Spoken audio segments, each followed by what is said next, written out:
Öyle aman aman vav gibi, inne gibi, enne gibi o kadar fazla değil yani. Evet. Bu ela dedi mi dikkat edin artık. Bak dikkat edin diyen Rabbimiz. Çok son derece demek hassas bir şey. Genel izleyici kitlesi için uygundur.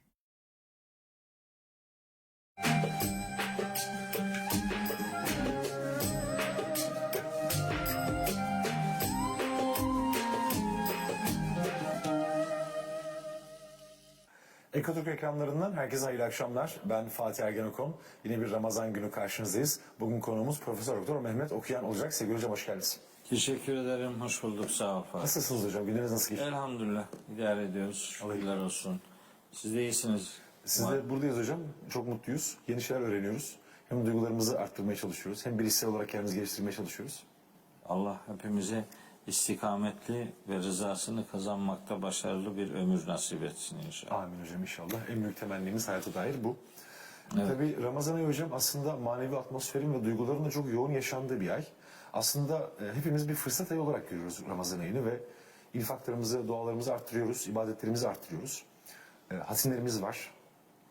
Yaptığımız mukabele geleneğimiz var. Yıllardır Osmanlı'dan kalan bir geleneğimiz var sevgili hocam.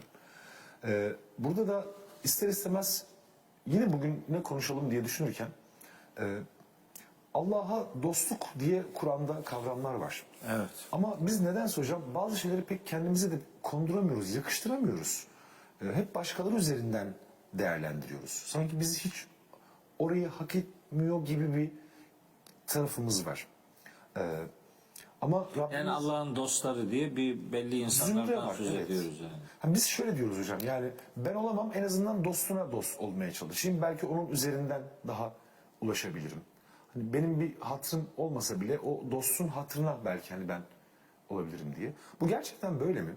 Kullukla dostluk arasında bir fark var mı? Gibi. Temel şeyimiz bu hocam. घर तक घर उठाएगा सारे, चार दीवारी भी उठाएगा, कोठे भी उठाएगा, सिरा बुआ बचा अंदर इको तंबू जेरे पाले पांता साबे पाए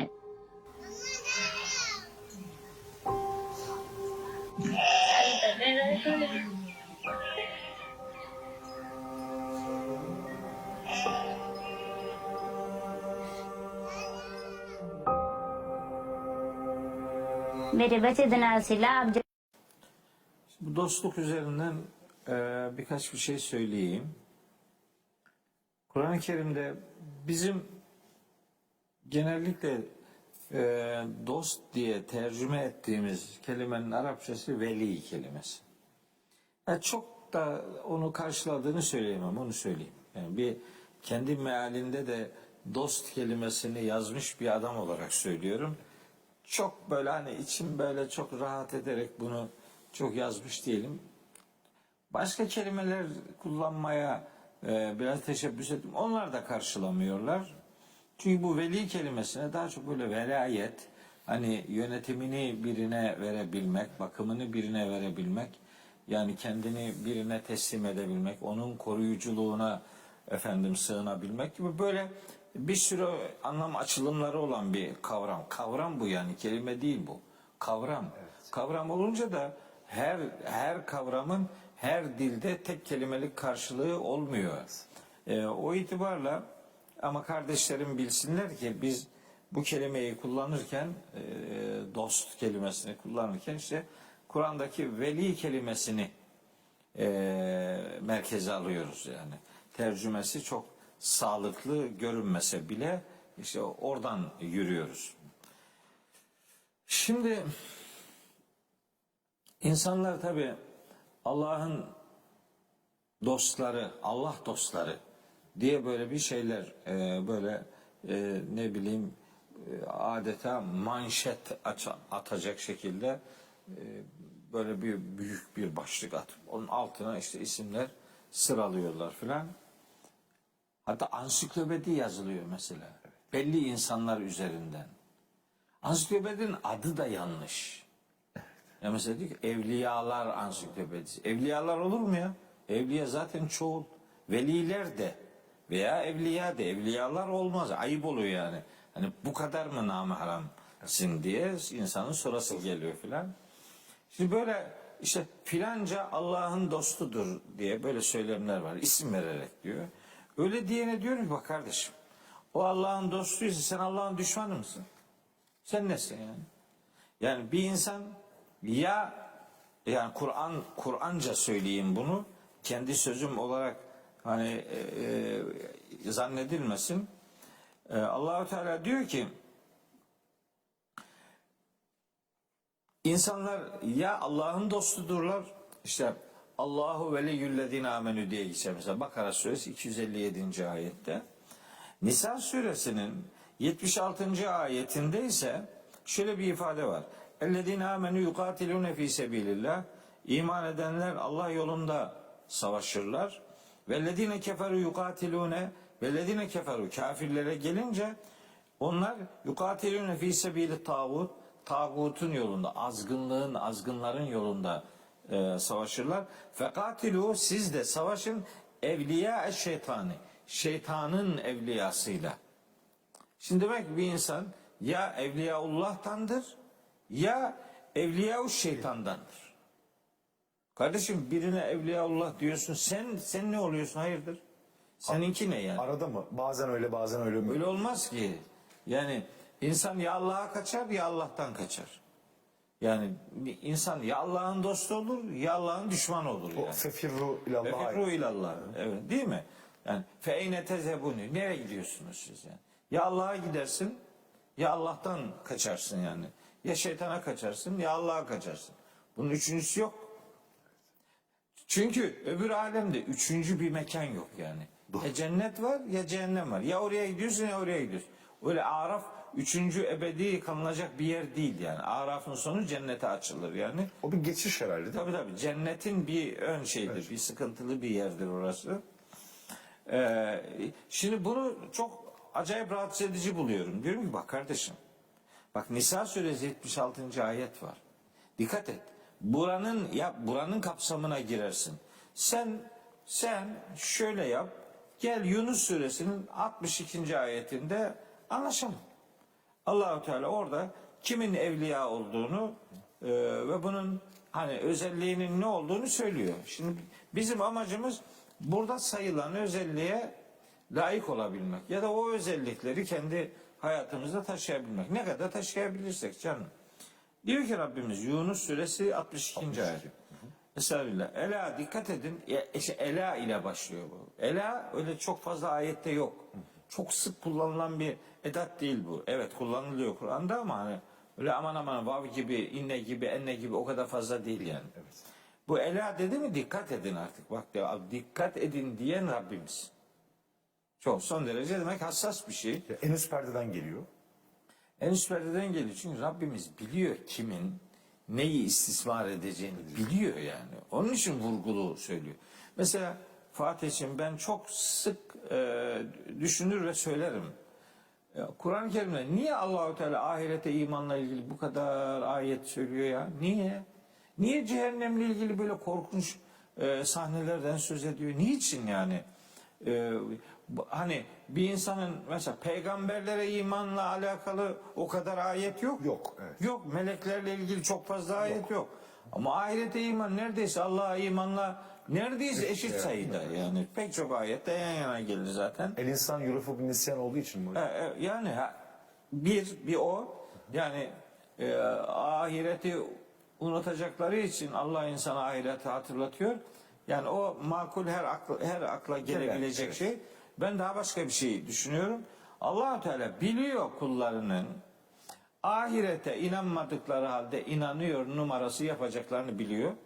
Bir, ya böyledir yahut da ahireti kendi inşa edecekleri bir yermiş gibi hayal ediyorlar. Ahiretin yargıcını da yargılamasını da gidilecek yerlerin kim oraya kim buraya gidecek kararını onların vereceği bir cürete sahip olacaklarını bildiği için böyle acayip bir şekilde ahiret vurgusu var. Bu Ela ile ilgili ayetlerde de bunu hissediyorum. Yani bu istismar edilecek bir konu. Anlaşılıyor bu iş. Onun için Allahu Teala Ela edatıyla başlayıp buyuruyor ki Ela dikkat edin. İnne evliya Allah'ın evliyası denenler. bu kişiler şu özelliktedir. Yani ödül olarak. La havfun aleyhim. Bir, onlara bir korku yoktur. Hiçbir korku yoktur. Ve la hum yahzanune. Mahşerle alakalı bu. Ve la hum yahzanune. Onlar hüzünlenmeyeceklerdir de. Hani korku yoktur. Hüzünlenmemek ne demek? Hemen yani bunun açılımı var. Enbiya suresinde kardeşlerim bakabilirler. Enbiya suresi 103. ayette bu hüzünlenmemenin ne demek olduğunu anlatıyor orada yani. O isteyen oradan bakabilir. Bu hüznün kökünü bizden kazıyan alemlerin Rabbine hamdolsun ifadesi harika bir şeydi. Evet tabii. Yani hüznün kökünü cennette ama. Cennet evet. Öyle mi? Yani tabii oraya. Umarım oraya gidenlerden oluruz inşallah. Şimdi diyor ki Rabbimiz onlara korku yok ve onlar üzülmeyeceklerdir de. Peki kim bunlar? Bunların özelliği ne? Ya şimdi ayet burada dururken kardeşim ya başka bir şey denir mi ya? Diyor ki ellezine amenu. Allah'ın evliyası dediği insanlar iman edenlerdir. Heh. Ama iman burada tabi hani dört başı mamur bir izah getirmek lazım. İman nedir? İman bir inanılması gereken bütün değerlere inanmaktır. İki, inanılan bütün değerlere güvenmektir. Üç, bu sayede kendini güvende hissetmektir. Dört, çevresine güven vermek demektir. Yani mümin dört özelliğiyle anılır. İnanılması gereken bütün değerlere inanan, inandığı bütün değerlere güvenen, bu sayede kendini güvende hisseden ve çevresine güven veren insandır. Yani mümin böyledir, böyle olması lazım. Biz tabii imanın daha çok inanma kısmını aldık, güvenme kısmını pek almadık. Hele güven verme kısmı zaten hiç yok. Yani Müslüman mesela, Müslümana güvenmiyor. Acayip bir şey bu ya. Peygamberimiz oysa Müslümanı tanımlarken demişti ki el müslimu men selimel müslimune min lisanihi ve yedi. Müslüman elinden ve dilinden diğer Müslümanların, diğer insanların güven duyduğu adamdır. Yok işte bundan yok.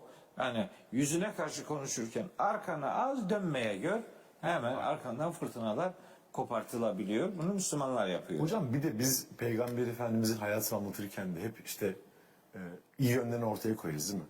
Oysa ki Müslüman olmadan önceki bir vasfına bakacak olsak kabile başkanı değil. Çok zengin bir tüccar değil. Hani böyle toplumun ortalamasında olan değil mi? Yani kendi içerisinde iyi bir insan olarak peygamberimizi görüyoruz. Tek bir vasfı var. O da el emin oluşu değil mi hocam? Evet. Yani peygamberimizin peygamber olmadan önceki tek vasfı onun el emin olması. Yani güven veren bir şey vardı. Tüccar değil, kabile reisi değil. Bunlarla pek bir derdi, böyle bir hedefi de anladığımız kadarıyla yok. Biz Yani bugün tüccarlık, ticaret yapıyordu Hazreti evet. Hatice adına ama mesela bir yönetici değil. Mesela Mekke'nin böyle hatırlı adamlarından biri değil. Etrafında işte köleleri, cariyeleri olan böyle insan üzerinden işte nüfuzu olan biri değil ama dürüst bir insan. O dürüstlüğüyle adına el emin denebilmiş biri. İşte güven. İşte İslam bu güveni kavrama dönüştürmüş, iman demiş. Yani bir inancın iman olabilmesi bu dört şartı bünyesinde bulundurmasına bağlıdır. Bu dört şart yoksa bu iman değildir. O inançtır yani. evet. İnancın imana dönmesi bu dört unsura sahip olmasına bağlıdır. Şimdi diyor ki Allah-u Teala bu Allah'ın evliya dediği insanlar bir böyle inananlardır. Ellezine amenu dedi. Ellezine amenu iman edenler ve kânû yettekûn ve muttakice davrananlar. O zaman demek ki bizim derdimiz, bizim bütün amacımız belli bir listede, belli bir çetelede bizim adımızı birinin öbürünün yazması filan değil yani. Birine göre, öbürüne göre değil. Allah'ın dediğine göre. Allah'ın istediği gibi iman etmiş olmak ve Rabbimizin istediği gibi muttakice bir tavır, bir hayat yaşıyor olmak, evliya olmak için yetiyor yani. Allah'ın evliyasından olmak için yeterli bu. Başka bir şey yok kardeşim. Başka bir şey sayma. Yani çünkü kendisi tanımlamış. Yunus suresinin 62-63. ayeti, 64. ayetinde de işte onlara dünya hayatında da ahirette de müjdeler vardır. Allah'ın kelimelerini, Allah'ın bu anlamdaki prensiplerini elbette hiç kimse değiştiremez. Asıl büyük kurtuluş Allah'ın evliyasından olma anlamında böyle bir vurguyla ayet-i kerime sona eriyor. Şimdi Fatih'ciğim, bazı konular var. Mesela o konuda diyelim ki Kur'an-ı Kerim'den ayet yok. Veya ne bileyim belki konunun hani çatısına dair bir şey var ama detayına dair fazla bir şey yok. İşte o zaman ben diyorum ki o zaman biz başka kaynaklardan Kur'an'da yoksa başka kaynaklardan öğrenebiliriz. Ya da hani detay yoksa Kur'an'ın o ana gündemine aykırı olmayacak şekilde diğer detayları da öğrenebiliriz. Bakarız yani. Bunun önünde bir engel yok. Şimdi ama bu öyle bir konu değil ki kardeşim. Burada boş bırakılan bir şey yok ki. Bunu anlatmış. Aynen iman kavramında şu kadar ayet-i kerime var Kur'an-ı Kerim'de. Takva ile ilgili ne bileyim böyle yani liste diyebileceğim ayet-i kerimeler var. Ya Allah susmamış ki bu konuda. Zaten yeterince söylenmesi gerekeni söylemiş. Sen şimdi Allah neyi eksik bıraktık da tamamlıyorsun sence? Sence yani kim evliya oluyor? Yani mesela Allah haşa beceremiyor muydu? Mesela bunun şekline dair bir şey söylemeyi beceremiyor muydu? Yani onun sureti şuydu, elbisesi buydu, memleketi şöyleydi, görüntüsü böyleydi. Niye demiyor? Demiyor. Çünkü Peygamberimiz ne demiş? Hucurat Suresi 13. ayetteki bir cümleyi tefsir ederken inne ekrameküm indallahi etkâküm, sizin Allah katında en kıymetli olanınız Allah'a karşı en çok muttaki olanınızdır. O cümlenin tefsirinde buyurmuş ki innallaha la yanzuru ila suveriküm ve ecsadiküm velakin yanzuru ila kulubiküm ve amalikum. Allah suretlerinize ve cesetlerinize bakmaz, kalplerinize ve o kalplerden beslenen davranışlarınıza bakar. Mesele budur.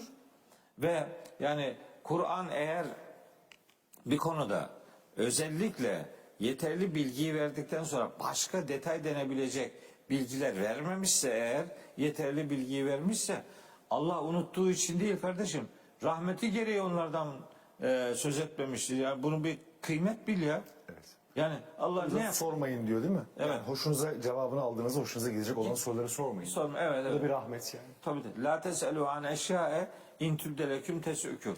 Size buradan şimdi başka bir şey de çıkarıyorlar. Ayıp ama yani. Diyor ki işte soru sorma helak olursun. Ben de diyorum ki soru sormazsan helak olursun. Kardeşim bu belli bunun ne olduğu. Bu Maide suresinde bağlamına baktığın zaman Maide suresinin kaçıncı ayeti? 101. ayeti. O 101'i okursan, 102'yi okursan, 103'ü okursan burada hangi tür sorulardan söz ettiğini anlarsın ya. Yoksa yani ne demek? Peygamberimiz sorularının cevabı olsun diye Kur'an'la buluşturulmuştur yani. Kur'an soruların cevabıdır. Kur'an soruların cevabıdır. Yani çok soru sormayın helak olursunuz. Ya sen bunu hiç soru sormayına dönüştürüyorsun.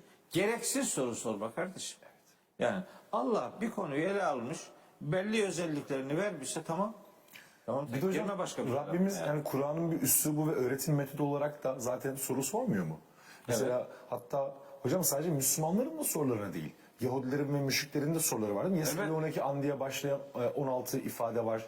Rabbimiz bize mesela elem tera gibi keyfi faale yani görmedin mi, erayete gördün mü diye başlayan hel ete alel insanu hin minet dehri diye başlayan İnsan suresi 1. Yani hep Rabbimiz de bir usul ve yöntem olarak da bize soruyla bir şeyleri öğretiyor, gösteriyor. Me'ariç suresinin ilk ayeti bu. Se'ele sa'ilun.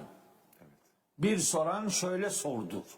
Diye o soruya Allah-u Teala şu kadar cevap verdi. O Me'ariç suresinin. Amme yetesâelûne anin nebe'il azîm. Yani nereden soru soruyorlar deyip o soruya konu olan şeyi açıklıyor Allah-u Teala. Ve biz onun sorusuyla ibadet edebiliyoruz. Mesela namazda çünkü Kur'an'ı alıntılıyor. O alıntıyı da biz namazda okuyup ibadetimizin içerisine taşıyoruz. Tabii değil mi? Ya kıymetli bir iş. Evet. Yani soru sorma helak olursun. Böyle bir şey olabilir mi? Soru sormazsan helak olursun yani. İşte böyle hani yani ayetleri yani bulundukları konumda ayetin vermek istediği mesaj neyse onu oradan kopartıp başka bir tarafa çek. Mesela bak diyor ki gülmeyle alakalı. Öyle çok hatırlıyorum bunu kullanıyorum da zaman zaman. Yani Güya peygamberimiz demiş ki lev ta'lemûne mâ a'lemu le dahiktum qalilen ve le bekeytum kesîrâ. Yani siz benim bildiklerimi bilseydiniz çok ağlar az gülerdiniz. Tamam, az gülerdiniz diyor da yani hiç gülmezdiniz demiyor yani. Gene gülebilen tek varlık insandır kardeşim ya. Ya bırak da adam gülsün ama böyle Hollanda ineği gibi sürekli dişlerini göstermenin de bir alemi yok. Yani gülünebilir yer vardır yani orada gülersin yani ne olacak? Yerine göre, evet. Yerine göre gül, tebessüm. Demedim ki tebessümüke fî veçhi ahîke leke sadakatun. Bu hadis değil mi? Yani kardeşinin yüzüne tebessümle bakmak senin için bir sadakadır. Ne değil mi? Böyle hani turşu satan bir suratla adamın karşısına çıkılmazdı değil mi yani? Tebessümü sadaka diye tarif etmiş Peygamberimiz. Evet. Ne oluyor sana kardeşim? Ama diyor ki ayet var. Nerede var ayet? Tevbe suresinin 82. ayeti. Tamam, ayetse gel, tam benim işim yani. Evet. Hadi gel okuyalım bakalım. Bakalım sana mı delil bana mı delil, beraber okuyalım. Evet. Ne diyor Allahu Teala? Felyadhakû qalilen, az gülsünler onlar. Ve liyebkû kethîra, ve çok ağlasınlar gene onlar. Niye? Cezaen bimâ kânû yeksibûn. Kazandıklarının karşılığı olarak. Kim bunlar? Kim? Onlar diyor ya. O zamirin kime ait olduğunu bulman lazım. Bu şimdi Tevbe suresi 82. ayet. Bu onların kim olduğunu öğrenmek istiyorsan 81. ayeti okuyacaksın. 81. ayeti okumazsan olmaz. Bu münafıklarla alakalı ayıptır ya. Münafıklarla alakalı bir ayeti onların bir kabahatinin, bir ayıbının, bir eksikliğinin, bir dönekliğinin, bir kafirliğinin, Müslümanlara karşı entrika düzenlemelerinin, hani cihadı sabote eden bu adamların Resulullah'ın hilafına, işte onun harekete geçin dediği yerde milleti yerine çakmaya çalışan bu münafık öğretinin sahiplerine Allahu Teala diyor ki hani siz işte Allah yolunda cihada çıkın derken Allahu Teala'nın bu sözüne onlar la tenfiru fil harri. Ya siz böyle bu kadar sıcaklıkta sefere çıkmayın derler. Allah bir şey der, o başka bir şey der. Allah onlara diyor ki kul naru cehenneme eşeddu harra. Şimdi hava sıcak. Bu sıcak havada savaşa çıkılmaz diyorsunuz. Cehennem ateşi bundan daha sıcak. Levkânû yefkavun, keşke fıkh etselerdi, anlasalardı. İşte onlara diyor ki felyadhakû kalîlen. Az gülsünler ve liyebkû kesîrâ, çok ağlasınlar. Bağlam oturdu hocam. Ya bu şimdi yani gerçekten çok, yani bazen içim acıyor ya. Yani Allah'ın kitabına ya bu kadar namahrem davranmayın ya. Bu kadar olmaz yani. Çok ayıp ediyoruz hocam. Çok ayıp yani. Çok ayıp Allah. Sen kendi düşünceni Kur'an'la yamıyorsun. Yani sen demek istediğini Kur'an'a dedirtiyorsun. Oysa senin yapman gereken Kur'an'ın dediğini söylemin haline getirmekti. Kur'an'ı okumadan Kur'an adına bir şey söylememen gerekiyordu. Evet. Onu yapmıyorsun, tersini yapıyorsun. Böyle söylendiriyorsun. Yani Allah'ın demediğini Allah demiş gibi. Yani Allah sanki eksik bırakmış, anlatmamış filan. Ben veli kelimesi, dost kelimesiyle alakalı Kur'an-ı Kerim'de pek çok ayet-i kerime biliyorum ya. Yani o ayetleri okusa bir adam zaten anlaşılıyor. Evet. Ben mesela işte Kur'an kimin kiminle dost olduğuna dair bir takım şeyler verir. Hani bilgiler verir. Mesela Tevbe suresinin 71. ayetinde der ki Rabbimiz 82'de okumuştuk hocam. 82 okudum şeyle ilgili. O az gülsünler onunla. Bu 71. ayet diyor ki vel müminune vel müminatu, mümin erkekler ve mümin kadınlar ba'duhum evliya'u ba'dı. Onlar birbirlerinin dostudurlar, yaranıdırlar, birbirlerinin koruyucusudurlar yani. Yani daha yakın anlamı budur yani. Bunlar birbirlerini koruyup gözetlerler yani. Yani bir sahipsizlik psikolojisini yaşatmazlar birbirlerine yani. Onlar birbirlerinin velisidirler. Velayetini alabileceğin kadar yakınsın, sahipsin. Hani o sensiz, sen onsuz olamazsın. O kadar. Etle tırnak gibisiniz demek. Peki mümin erkekler ve mümin kadınlar birbirlerinin dostudurlar. Şimdi bu ayete bakıyorlar Fatih'ciğim. Diyor ki mümin erkekler ve mümin kadınlar birbirleriyle ilişki noktasında dostluk üzerinden tanımlanır. Bu 71. ayette.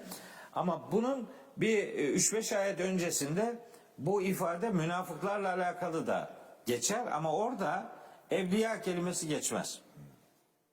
Orada der ki el münafikune vel münafikatu ba'duhum min ba'd. İşte öbüründe ba'duhum evliya ba'dın geçiyor. Burada evliya kelimesi yok. Ba'duhum min ba'dın. Onlar birbirlerindendirler. Birbirlerinden görünürler. Dolayısıyla yani İslam dışı insanların birbirleriyle ilişkilerinde böyle dostluk yoktur. Daha tanışlık, arkadaşlık vardır filan. Beraber görünme vardır ama böyle bir gönülden birbirlerinden olmazlar onlar diye bu iki ayeti birbiriyle karşılaştırarak böyle sonuç veriyorlar. Halbuki kardeşim ya sen şimdi bu konuda Kur'an adına bir şey söyleyeceksen bu konudaki bütün ayetleri bilmen lazım. O çok kayaya çarparsın ayıp olur yani. Mesela Maide suresi 51. ayeti okuduğun zaman orada bu iddiayı açığa düşürüyor Allahu Teala. Diyor ki ya eyyühellezine amenü ey iman edenler la tettehidül yehude ve nasara Yahudi ve Nasara'yı edinmeyin evliya, dost edinmeyin bunları. Niye? Ba'duhum evliya'u ba'dı. Onlar birbirlerinin evliyasıdırlar. Burada zikretmiş. Ya bak. Evet. Şimdi değil mi? Oradan öyle sonuç çıkartırsan olmaz. Ve bir türlü başka yerlerde var. Kur'an-ı Kerim'de Allahu Teala sadece konu mesela birbirini açtığı için ayet-i kerimelere biraz değiniyorum. Mecburen değiniyorum.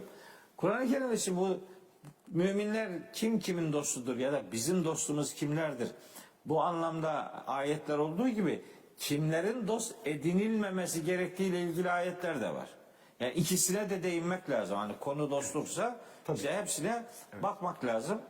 Onu da çok sormak istiyorum. Çünkü çok o da özellikle hocam biz yani Türkiye'de bunu çok hissetmesek de bugün Avrupa'da yaşayan Müslüman bizim kardeşlerimiz için çok önemli olan şeyler de bunlar.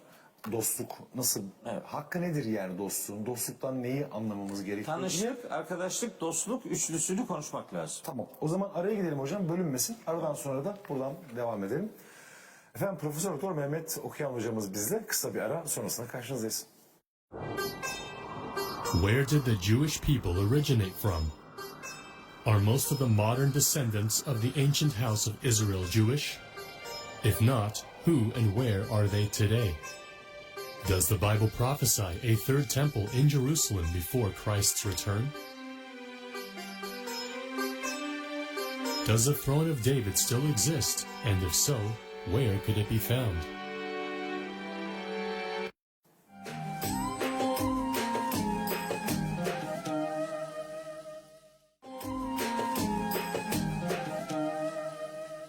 Efendim karşınızdayız tekrar. Profesör Doktor Mehmet Okuyan hocamız konuğumuz. Ramazan ayında Allah'a dost olmayı konuşuyoruz.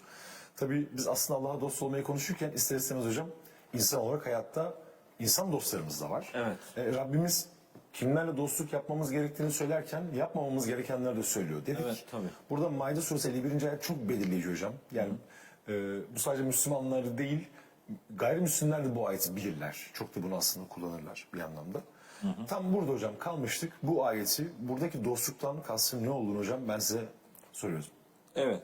Şimdi yani dostluğun Arapçada kelime karşılığında böyle bir velayet, bakma, sahiplenme, koruma, hatta yönetimini ona bırakma gibi boyutlar var. Böyle olunca bir Müslümanın Yahudi ve Hristiyanları dost edinmemesi gerekir. Bu 51. ayet, Maide suresi 51. ayet. Şimdi burada kastedilenin hani ne olduğu tam biraz daha açıklansın diye insan bekliyor. Biz şimdi yani Yahudi ve Hristiyanlarla hiçbir diyalogumuz olmayacak mı yani bu o demek mi filan? Hayır o demek değil. Çünkü bu gene aynı sayfanın son ayeti 57. ayette bunu açıklıyor biraz. Kur'an ayetleri böyle birbirini açıklar mahiyettedir. Ya eyyühellezine amenü buyuruyor ki Rabbimiz ey iman edenler la tettehidu şunları dost edinmeyin diyor. Kim bunlar? Ellezine ettehadû dineküm hüzven ve laiben. Sizin dininizi eğlence ve oyun edinenler var ya bunları dost edinmeyin. Kimdir böyle bizim dinimizi oyun ve eğlence haline getirenler? Minellezine utul kitabe min kablikum. Sizden önce kendilerine kitap verilenler ise o Yahudi 51. ayeti açıklıyor şimdi. Sizden önce kendilerine kitap verilenlerden dininizi eğlence ve oyuna dönüştürenleri vel küffare ve kafirleri evliya dost edinmeyin.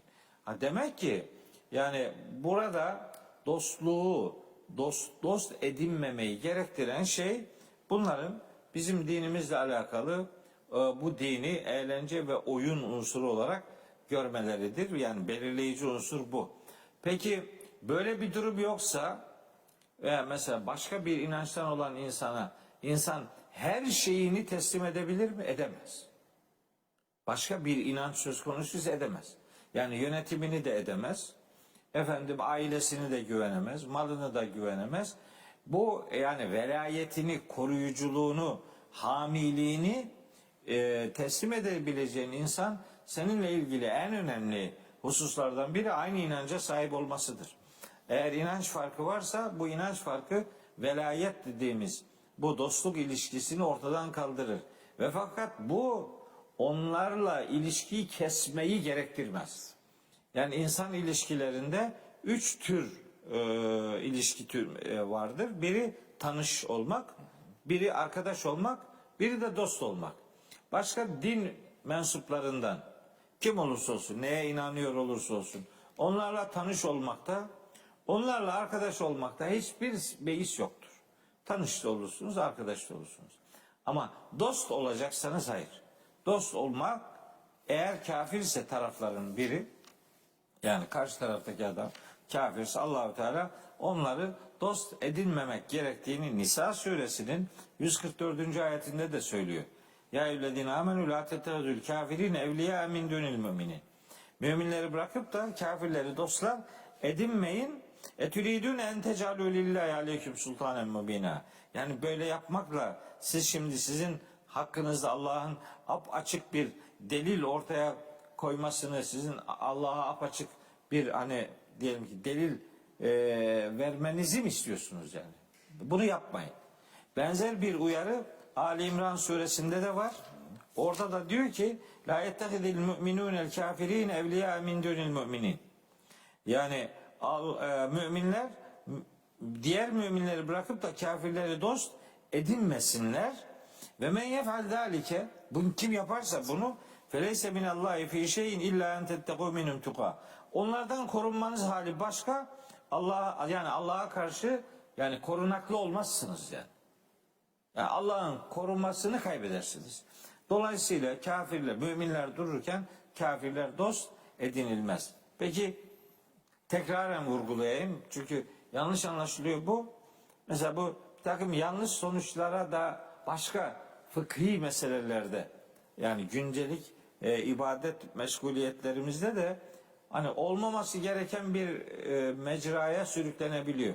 Mesela diyor ki Müslüman olmayana işte sadaka verilmez veya işte zekat verilmez işte veya infakta bulunulmaz. Yok böyle bir şey yok yani. Bu orayı yasaklamıyor yani. Bizim dostluk, koruyuculuk, yaranlık yani sahiplenicilik noktasında bizi yasaklayan şey bizim dinimizle alakalı milletin bunu eğlence ve oyun olarak düşmanlık yapmasıdır yani. Bunu yapana karşı siz de hak ediyorsa yani saldırganlığını cevapsız bırakmayacaksınız. Bunun dışında durduğu yerde duran inançsız insanlara herhangi bir ambargosu yok bu işin. Çünkü Kur'an-ı Kerim'de bazı nitelikler var. Bunların cinsiyetine, yaşına, mesleğine, meşrebine, inancına bakılmaz. Bunlardan biri de fakirlerdir yani. Fakirin dinine sorulmadan, dini nedir diye sorulmadan onlara iyilik yapmak gerekir.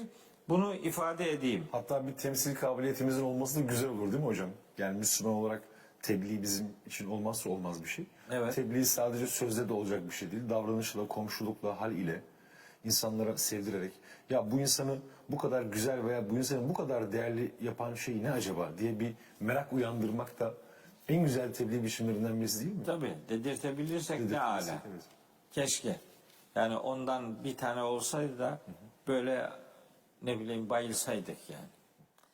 Üzgünüm ama maalesef öyle bir görüntü veremiyoruz. Evet. Şimdi Allahu Teala'nın bizim müminlerle alakalı bizi biz yapan en önemli değerin birbirimize velayetimiz olduğunu söylüyor. Tevbe suresi 71. ayette. Şimdi bir ayet daha var. Bu Maide suresinin 55 ve 56. ayetlerini çok kıymetli buluyorum bu bağlamda.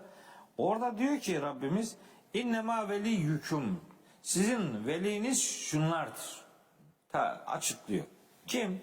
Bir, Allah ve Resulü ve onun elçisi vellezine amenu ve iman edenler. Zaten öyle demişti. İman edenler Allah'ın dostlarıdır. Müminler, erkekler, kadınlar birbirlerinin dostlarıdır. Anlaşılıyor ki işte burada iman belirleyici bir pozisyonda. Bu vellezine amenu ifadesi sadece vellezine amenu kelimeleriyle bitmiyor. Oraya bir ilave yapmış Rabbimiz. Demiş ki iman edenler ama şunlar. Yani sadece inanç iddiasında bulunanlar demek istemiyor. Diyor ki bu iman olacak. Çünkü bu imanlılık ellezine yukimune salate, namazı kılmayı gerektiriyor. Namazı kılanlar ve yutune zekate ve zekatı verenler ve hum rakiune ve Allah'ın buyruklarına boyun büken müminler. Anlaşılıyor ki adına mümin, sloganik iddia olarak adına mümin denen ama namaz kılmayan, zekat vermeyen, Allah'ın buyruklarına boyun bükmeyenler de var. İşte bunlar bizim dostluğumuzu hak eden insanlar değiller. Dolayısıyla hani 3 tane niteliğe ilaveten bir yer verilmesi bir kıymet ifade edecek ve bizim insan ilişkilerimizde bu nokta görmezlikten gelinmeyecek. Ondan sonra 56. ayette diyor ki ve men yetevellallaha ve rasulehu, her kim Allah'ı, elçisini ve iman edenler, işte ama o önceki ayette sayılan 3 özelliği de barındıran müminleri, iman edenleri kim dost edinirse fe inne hizballahi humul galibun, Allah'ın tarafında olanlar, evet gerçek galip gelecek olanlar bunlardır. Niye? Çünkü böyle davranıp bu sıfatı kazanabilenler için Rabbimiz Bakara suresi 257. ayette Allahu veliyyüllezine amenu ilanında bulunarak Allah iman etmiş olanların, yani bu sayılan özellikle bulunanların velisidir diyerek, yani tavrı tercihi Allah'tan yana olanların elbette Allah'ın izniyle kaybetme riski olmayacaktır. Dolayısıyla bu ayet-i kerimeleri hatırlatmak istedim. Bir tane ayet daha var, onu da söyleyeyim, sonra yeni bir şey sorarsanız ona cevap veririm. Var hocam, evet. Şimdi diyor ki bu velilik, bu velayet, bu dostluk, bu koruyuculuk, bu birbirinin yöneticisi olabilecek esneklik, güven nasıl sonuçlar verir? Mesela bunun bir tane örneğini söyleyeyim. Fussilet suresinin 30, 31 ve 32. ayetlerinde diyor ki Rabbimiz İnnellezine kâlu rabbunallah, bizim Rabbimiz Allah'tır diyenler. Tümmestakamu, sonra da bu ikrar üzere istikamet ortaya koyanlar var ya, tetenezzelu aleyhimul melâiketü, melekler onların üzerine iner. Ella tehafu, korkmayın derler. Ve la tahzenu, ve hüzünlenmeyin derler. Ve ebşiru bil cennetilleti kuntum tuadun, size vaat edilmiş olan cennette müjdelenin denir onlara. Evet. Bu insanlara. Ve devamında melekler onlara şu sözü söylemeyi sürdürürler. Derler ki nahnu biz evliyaukum, sizin evliyanızız. O zaman anlaşılıyor ki biz eğer Allah'ı, Resulünü ve müminleri dost edinebilirsek meleklerin de dostluğunu kazanmış oluruz. Bunu da hani 4. bir unsur olarak Fussilet suresinin 31. ayetinden öğreniyoruz. Hem sizin dünya hayatınızda dostunuz biziz, hem de ahirette işte orada nefislerinizin arzu ettiği ne varsa sizin için olacaktır. İstediğiniz her şey size verilecektir. Çok bağışlayan ve merhamet eden Allah'tan bir ikram olarak bu dostluğun karşılığını öbür alemde fazlasıyla göreceksiniz diyor. Sonra Bu melekler çok enteresan ama. evet. Eskiden böyle geleneğimizde daha çok olduğu kanaatindeyim. Boş eve girerken de mesela selam verilirdi. Hani Belki bir ihtimal melekler dostumuzdur da melekleri yok saymayalım diye o bilinci herhalde kuşatmak için değil mi? İki, namazda selam verirken Evet. sağa sola, Evet. o da işte melekleri şahit melekleri tutarız. şahit tutarız. Kiramen katibin. Mümkünse sağ taraftakini oldukça çalıştırmak lazım. Bizde biraz soldaki daha hocam eli galiba iş tutuyor gibi. Yani sağdaki biraz daha dinleniyor gibi bir izlenim oluşuyor ama Yani İnşallah umarım ters olur yani. umarım sağ taraftaki daha çok çalışsın. Şimdi bu Fussilet okudum ya, Evet. 30, 31, 32. 32 evet. Şimdi bunun 33 ve 34. ayetleri de var. Burayla alakalı. Yani aynı bağlam devam ediyor. Diyor ki Allah Teala: "Ve men ahsenu kavlen." Kimin sözü daha güzel olabilir? Mimmen daa ilallah, Allah'a davet edenden ve amile salihan, ve düzgün işler, salih işler yapanlardan, ve kâle, ve bir de şöyle diyenlerden: İnneni minel müslimin, ben Müslümanlardanım diyenlerden. Peki Allah'a davet konu Allah'a davet etmek olduğuna göre anlaşılıyor ki muhatap henüz o davete icabet etmemiş yani. Evet. Yani Müslüman değil adam yani. Ona karşı tebliğde davetini kendine yapmayacaksın. Grubuna yapmayacaksın. Partine mezhebine yapmayacaksın. Cemaatine yapmayacaksın. Allah'a davet edeceksin diyor. İşte Fussilet suresinin 33. ayet onun için çok kıymetli. Okumazlar bu ayeti. Anlamadan okurlar. Geçiştirirler. Teğet geçerler oradan. Bunu yapan, Allah'a davet eden ve bu işi düzgün yapan, insanlar için salih işler üreten ve ben Müslümanlardanım diyenden sözü daha güzel olan kimse yoktur demeye getiriyor 33. ayette. Ben Müslümanım, bu çok önemli. Evet, ben Müslümanlardan. Üst kimlik olarak bu yeterli değil mi hocam? Tek kimlik, tek kimlik. Tabii tek kimlik. Öyle Üst alt değil yani. Ha, üst dedi mi ondan sonra aşağıdan başlıyor. Şuyum da buyum da Allah, ondan sonra darmaduman gidiyor. Şu anda bile bir grup daha çıkıyordur, Allah bilir yani. Huve semmâkumul müslimin. Ne min kablu ve fiyada. Eskiden de şimdi de size Müslüman adını veren Allah'tır diye. Şimdi Ramazan gecelerindeyiz. Kardeşlerime bir ufak katkım olsun. Bu teravih namazları kılınırken teravih ile vitir arasında bir ayet okunur. Rabbena amennâ bima enzelte vettebe'aner rasûle fektübnâ me'aşşâhidîn. Bunu müezzin kardeşlerimiz okurlar. Bu Ali İmran suresi 53. ayet. Evet. Ben onlara söyleyeyim. Onlar şimdi bundan sonra bu kimin duasıdır? Bunu bilerek gene okumaya devam etsinler. Bu işte ey Rabbimiz, biz senin indirdiğin her şeye iman ettik. Resul'e tabi olduk. Buradaki Resul yani bizi gerçeğe şahit olanlarla beraber yaz. Buradaki Resul'den maksat Hazreti İsa'dır. Bu duayı yapanlar da havarilerdir. Çünkü bu 53. ayet ya Ali İmran suresi. Ali İmran, evet. 52'ye baksınlar, anlarlar bunu. Felemma ahassa İsa minhumul küfre. İsa onlardan bir küfür hissedince gale dedi ki men ensari ilallah. Allah'a giden yolda benim yardımcılarım kimlerdir? Galel havariyyun. Havariler dediler ki nahnu ensarullah. Allah'ın yolunun yardımcıları biziz. Amenna billah. Biz Allah'a iman ettik. Ve şehd bi enna müslimune. Şahit ol ya Rabbi biz Müslümanlarız dediler.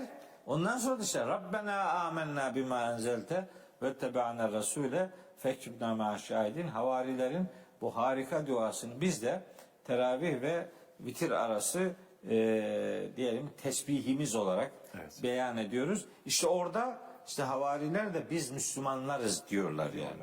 Yani onu hatırlat. Haç suresindeki aslında ayetten buraya geldi. Evet. Öncesinde de zaten aynı ismi verdiği için. Evet. Biz de Ali İmran 52-53. ayete geldik. Tabii. Hazreti İbrahim'de de var ya. İnne evlen nasi bi İbrahim'e lellezine ettebe'uhu bir önceki ayet. Ma kâne İbrahim'u Yahudiyen ve la Nasraniyen velakin kâne hanifen Müslüman. Evet. İbrahim ne Yahudi ne de Hristiyandı. O Allah'a birleyici olan Müslümandı. Bütün peygamberler Müslümandır. Onlara tabi olan, onlara iman edenler her zaman Müslümandır. Çünkü onların hepsi tevhidi insanlara tebliğ etmişlerdir.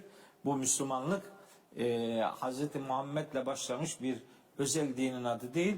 Allah katında tek din İslam'dır. Yani Hz. Adem'den Hz. Muhammed'e aleyhisselam ne kadar peygamber geldiyse hepsinin tebliğ ettiği dinin ortak adı İslam'dır. Onu ifade etmiş olayım. Şimdi Tabi buraya da Fussilet'ten geldik. evet, Fussilet'te Müslüman- 33 okudum. Evet hocam. Şimdi aslında ben Fussilet'in 30'u da, 31'i de, 32'yi de, 33'ü de 34. ayetten dolayı okudum. Evet. 34'te diyor ki, bakın ne diyor. Ve la testevil hasenetu ve le seyyiyetu. Şimdi davet edeceğiz ya. Allah'a davet edeceğiz. Başkalarını Allah'a davet ederken diyor ki Rabbimiz, iyilik ve yani güzellik ve çirkinlik bir olmaz. Yani güzel davranmak ve kötü davranmak elbet bir değildir. İdfa billeti yahsa. Sen kötülüğü en güzel şekilde karşıla. Feiza bir de bakarsın ki ellezî beyneke ve beynehu adavetun. Seninle kendisi arasında düşmanlık bulunan kişi keennehu veliyyun hamimun. Bir de bakarsın ki o sımsıcak dost oluvermiştir. Yani dost olmak bir iman gereğidir. Dost kazanmak da kötülüğü iyilikle karşılamanın sonucu olan bir ödüldür. Siz dost kazanmak istiyorsanız işte o Mümtehine Suresi 7. ayette de ifade edildiği gibi aranızda düşmanlık bulunanların kalbine Allah bir meveddet koyabilir ve böyle davranırsanız hiç ummadığınız yerden bir düşman ilişkisinin sonrasında kalkıp bir sımsıcak dost bulmuş olabilirsiniz. Bu mümkündür. Dost olmanın gereklerini, sıfatlarını söyledik. Dost kazanmanın yolu da işte bu Fussilet Suresinin 33 ve 34. ayetlerinde beyan edilmektedir diye bunu kardeşlerime hatırlatayım size. Tabii bu da bir yiğitlik hocam yani. Başa gelen veya kötü davranan bir insana karşı onu bir durdurup sonrasında iyilikle mukabelede bulunmak da gerçekten imani bir şey. İki tane de ayet söyleyeyim mi bununla alakalı? Çok zor hocam, evet. Senin dikkatini çekti. Onu söyleyeyim. Evet. Gerçek müminler kimlerdir diye sayar Rabbimiz Rahat Suresi 19. ayetten 25. ayete kadar. O ayetlerin içerisinde önemli özellikleri de biri vellezine sabaru ibtigaa ve rabbihim ve akamus salate ve enfeku mimma razaknahum sirran ve alaniyeten ve yedreune bil haseneti es-seyyiyete. Evet. Kötülüğü iyilikle karşılarlar. Nerede geçiyor? Rahat Suresinin işte 22. ayetinde geçiyor. Mesela bunlar 4 tanedir bu ayet kelimeler. Biri orada geçiyor. Biri Mü'minun Suresinde geçiyor. Mü'minun Suresinin kaçıncı ayeti? 96. ayetinde diyor ki İdfa billeti ahsenu es-seyyiyete. Sen en güzel bir yol metot uygulayarak kötülüğü iyilikle karşıla. Bu Mü'minun Suresi 96. ayette geçiyor. Bir tane de Kasas Suresinde var. Orada da diyor ki kaçıncı ayet? 54. ayet. Ulaike yutevne ecrahum merrateyni bima sabaru ve yedreune bil haseneti seyyiyete. Kötülüğü iyilikle karşılarlar. Hani buradan şöyle bir atasözü de üretilmiştir. İyiliğe iyilikle karşılık vermek her yiğidin kârıdır. Kötülüğe iyilikle karşılık vermek mert yiğidin kârıdır. Müslüman mert adam olmalıdır. Bu vesileyle bu vecize dediğimiz ifadeyi ya da bu atasözünü duyduğum hocama buradan teşekkür edeyim. Süleyman Ateş hocam benim hocam. Dolayısıyla bunu ilk defa asistan olduğum yıl hocam bir yerde konferans veriyordu ve bu şeyi okuyordu. Rahat Suresi 22. ayeti. Orada demişti böyle biraz da celalli bir şekilde iyiliğe iyilikle karşılık vermek her yiğidin kârıdır. Kötülüğe iyilikle karşılık vermek mert yiğidin kârıdır ve Müslüman mert adamdır diye ben de onu zaman zaman söylüyorum. Allah hayırlı güzel ömürler de nasip etsin hocam. Amin. İnşallah. Hocam biliyorum bu başlı başına bir program konusu olacak bu soru ama şimdi bu aslında Allah'a dost olmakla da ilişkili bir kavram olduğu için söylüyorum. Genelde karşı taraftan hep şöyle bir argüman duyuyoruz. Efendim Kur'an'da sadıklarla beraber olun diye bir ayet var. Dolayısıyla hani sadık olanlar da onlar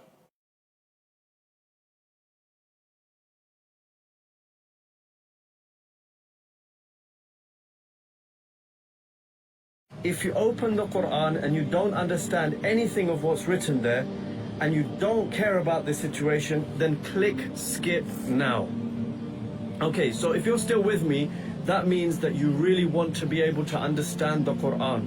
You understand that to build a strong and powerful relationship with Allah subhanahu wa ta'ala, you need to understand the words that he revealed to the Prophet sallallahu alaihi wasallam, who in turn conveyed those words to us, the Quran. You understand that when you build a strong and powerful relationship with Allah subhanahu wa ta'ala, then you will find that you will see dua after dua after dua being accepted.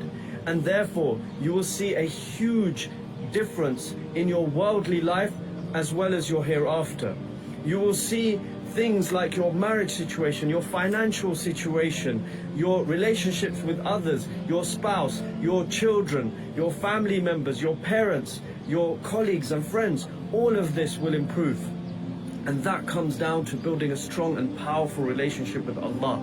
And that is done by really understanding and implementing the book of Allah subhanahu wa ta'ala. Now this is what I'll be doing the web class on today.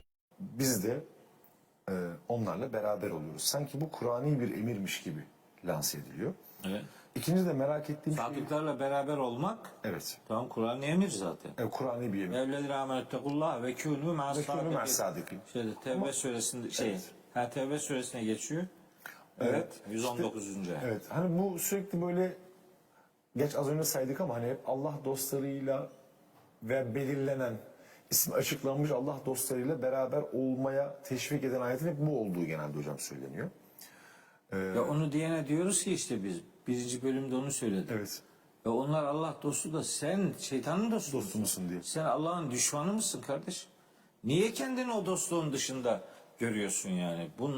Yani kendini niye taça atıyorsun kardeşim? Bizim imanımızı Rabbimiz kabul eder mi bilmiyoruz ama iddiamız Rabbimize dost olma yolculuğudur yani.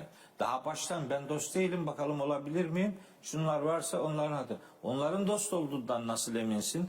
Kendinden emin değilsen oradan nasıl emin olabiliyorsun? Evet. Kim verdi bu garantiyi? Kimin elinde böyle bir çetele var, böyle bir liste var? Kardeşim, aşere-i mübeşşere diye bir şey var ya. Evet, cennette müjdelenen 10 kişi. Her grubun kendine göre 10 tane ismi farklı. Evet. Yani ne liste tutuyorsun kardeşim? Peki son 2 dakikaya girmişken... 2 dakika. Evet hocam. Burada hiçbir şey cevaplanmaz.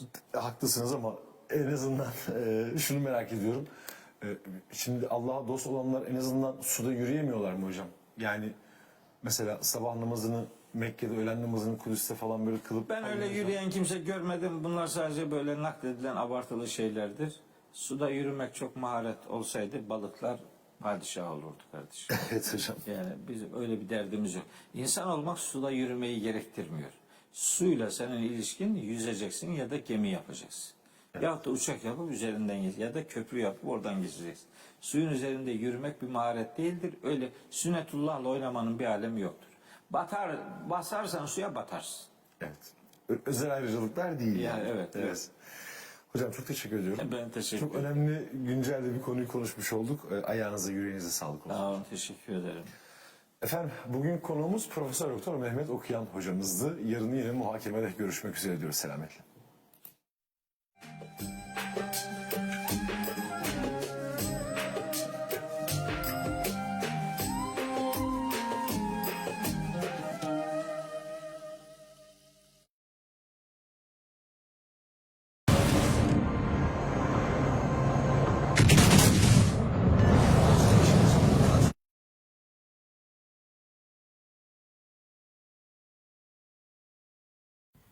Genel izleyici kitlesi için uygundur.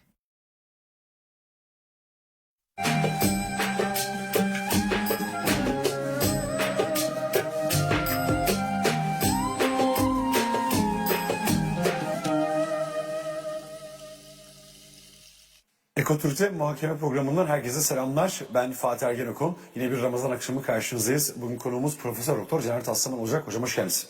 Hoş bulduk Fatih, nasılsın? Teşekkürler hocam. Sizler nasılsınız? Elhamdülillah iyiyim. Yine bir güzel Ramazan gününde İslam üzerine konuşmak üzere toplandık. Mutluyuz. Programımız faydalı olur diye dua ediyoruz. İnşallah hocam. O zaman hemen başlayalım. Tabii malum Ramazan deyince aklımıza Kur'an ayı geliyor. Tabii ki. Bu programda ne yapacağız hocam? Aforizmalarınızdan konuşacağız sizin. Birkaç tane aforizmanızı seçtik. Hem böyle Aforizma dediğim aslında benim programlarda, kitaplarda söylediğim bazı sözler. Bu yani demek istediğimin özünü belirten sözler, evet. Böylelikle birkaç farklı konuya da temas etmiş olacağız.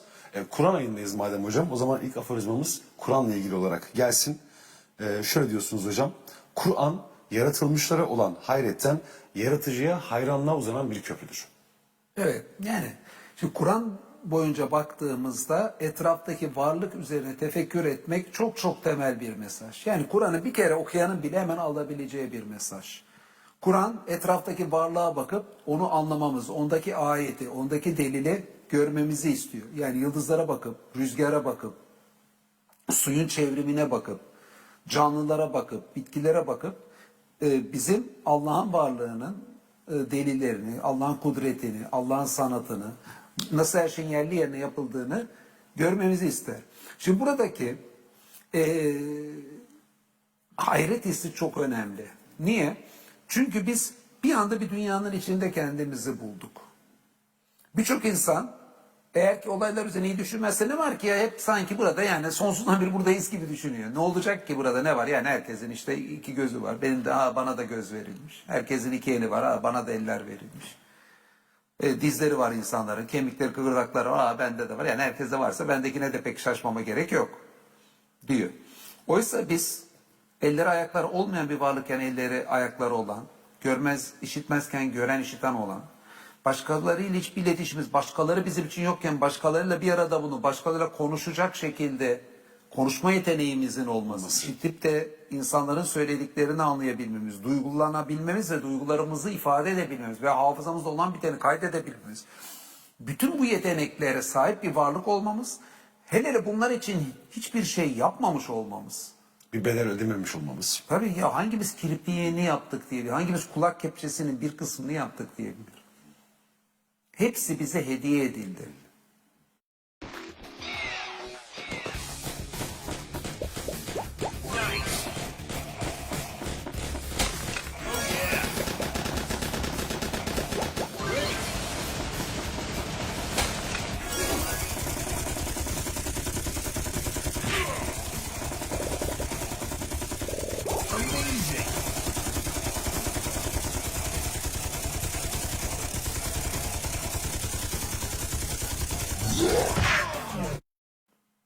Bu müthiş hayret edilmesi gerekli bir şey. Çok çok olağanüstü bir durumun içindeyiz.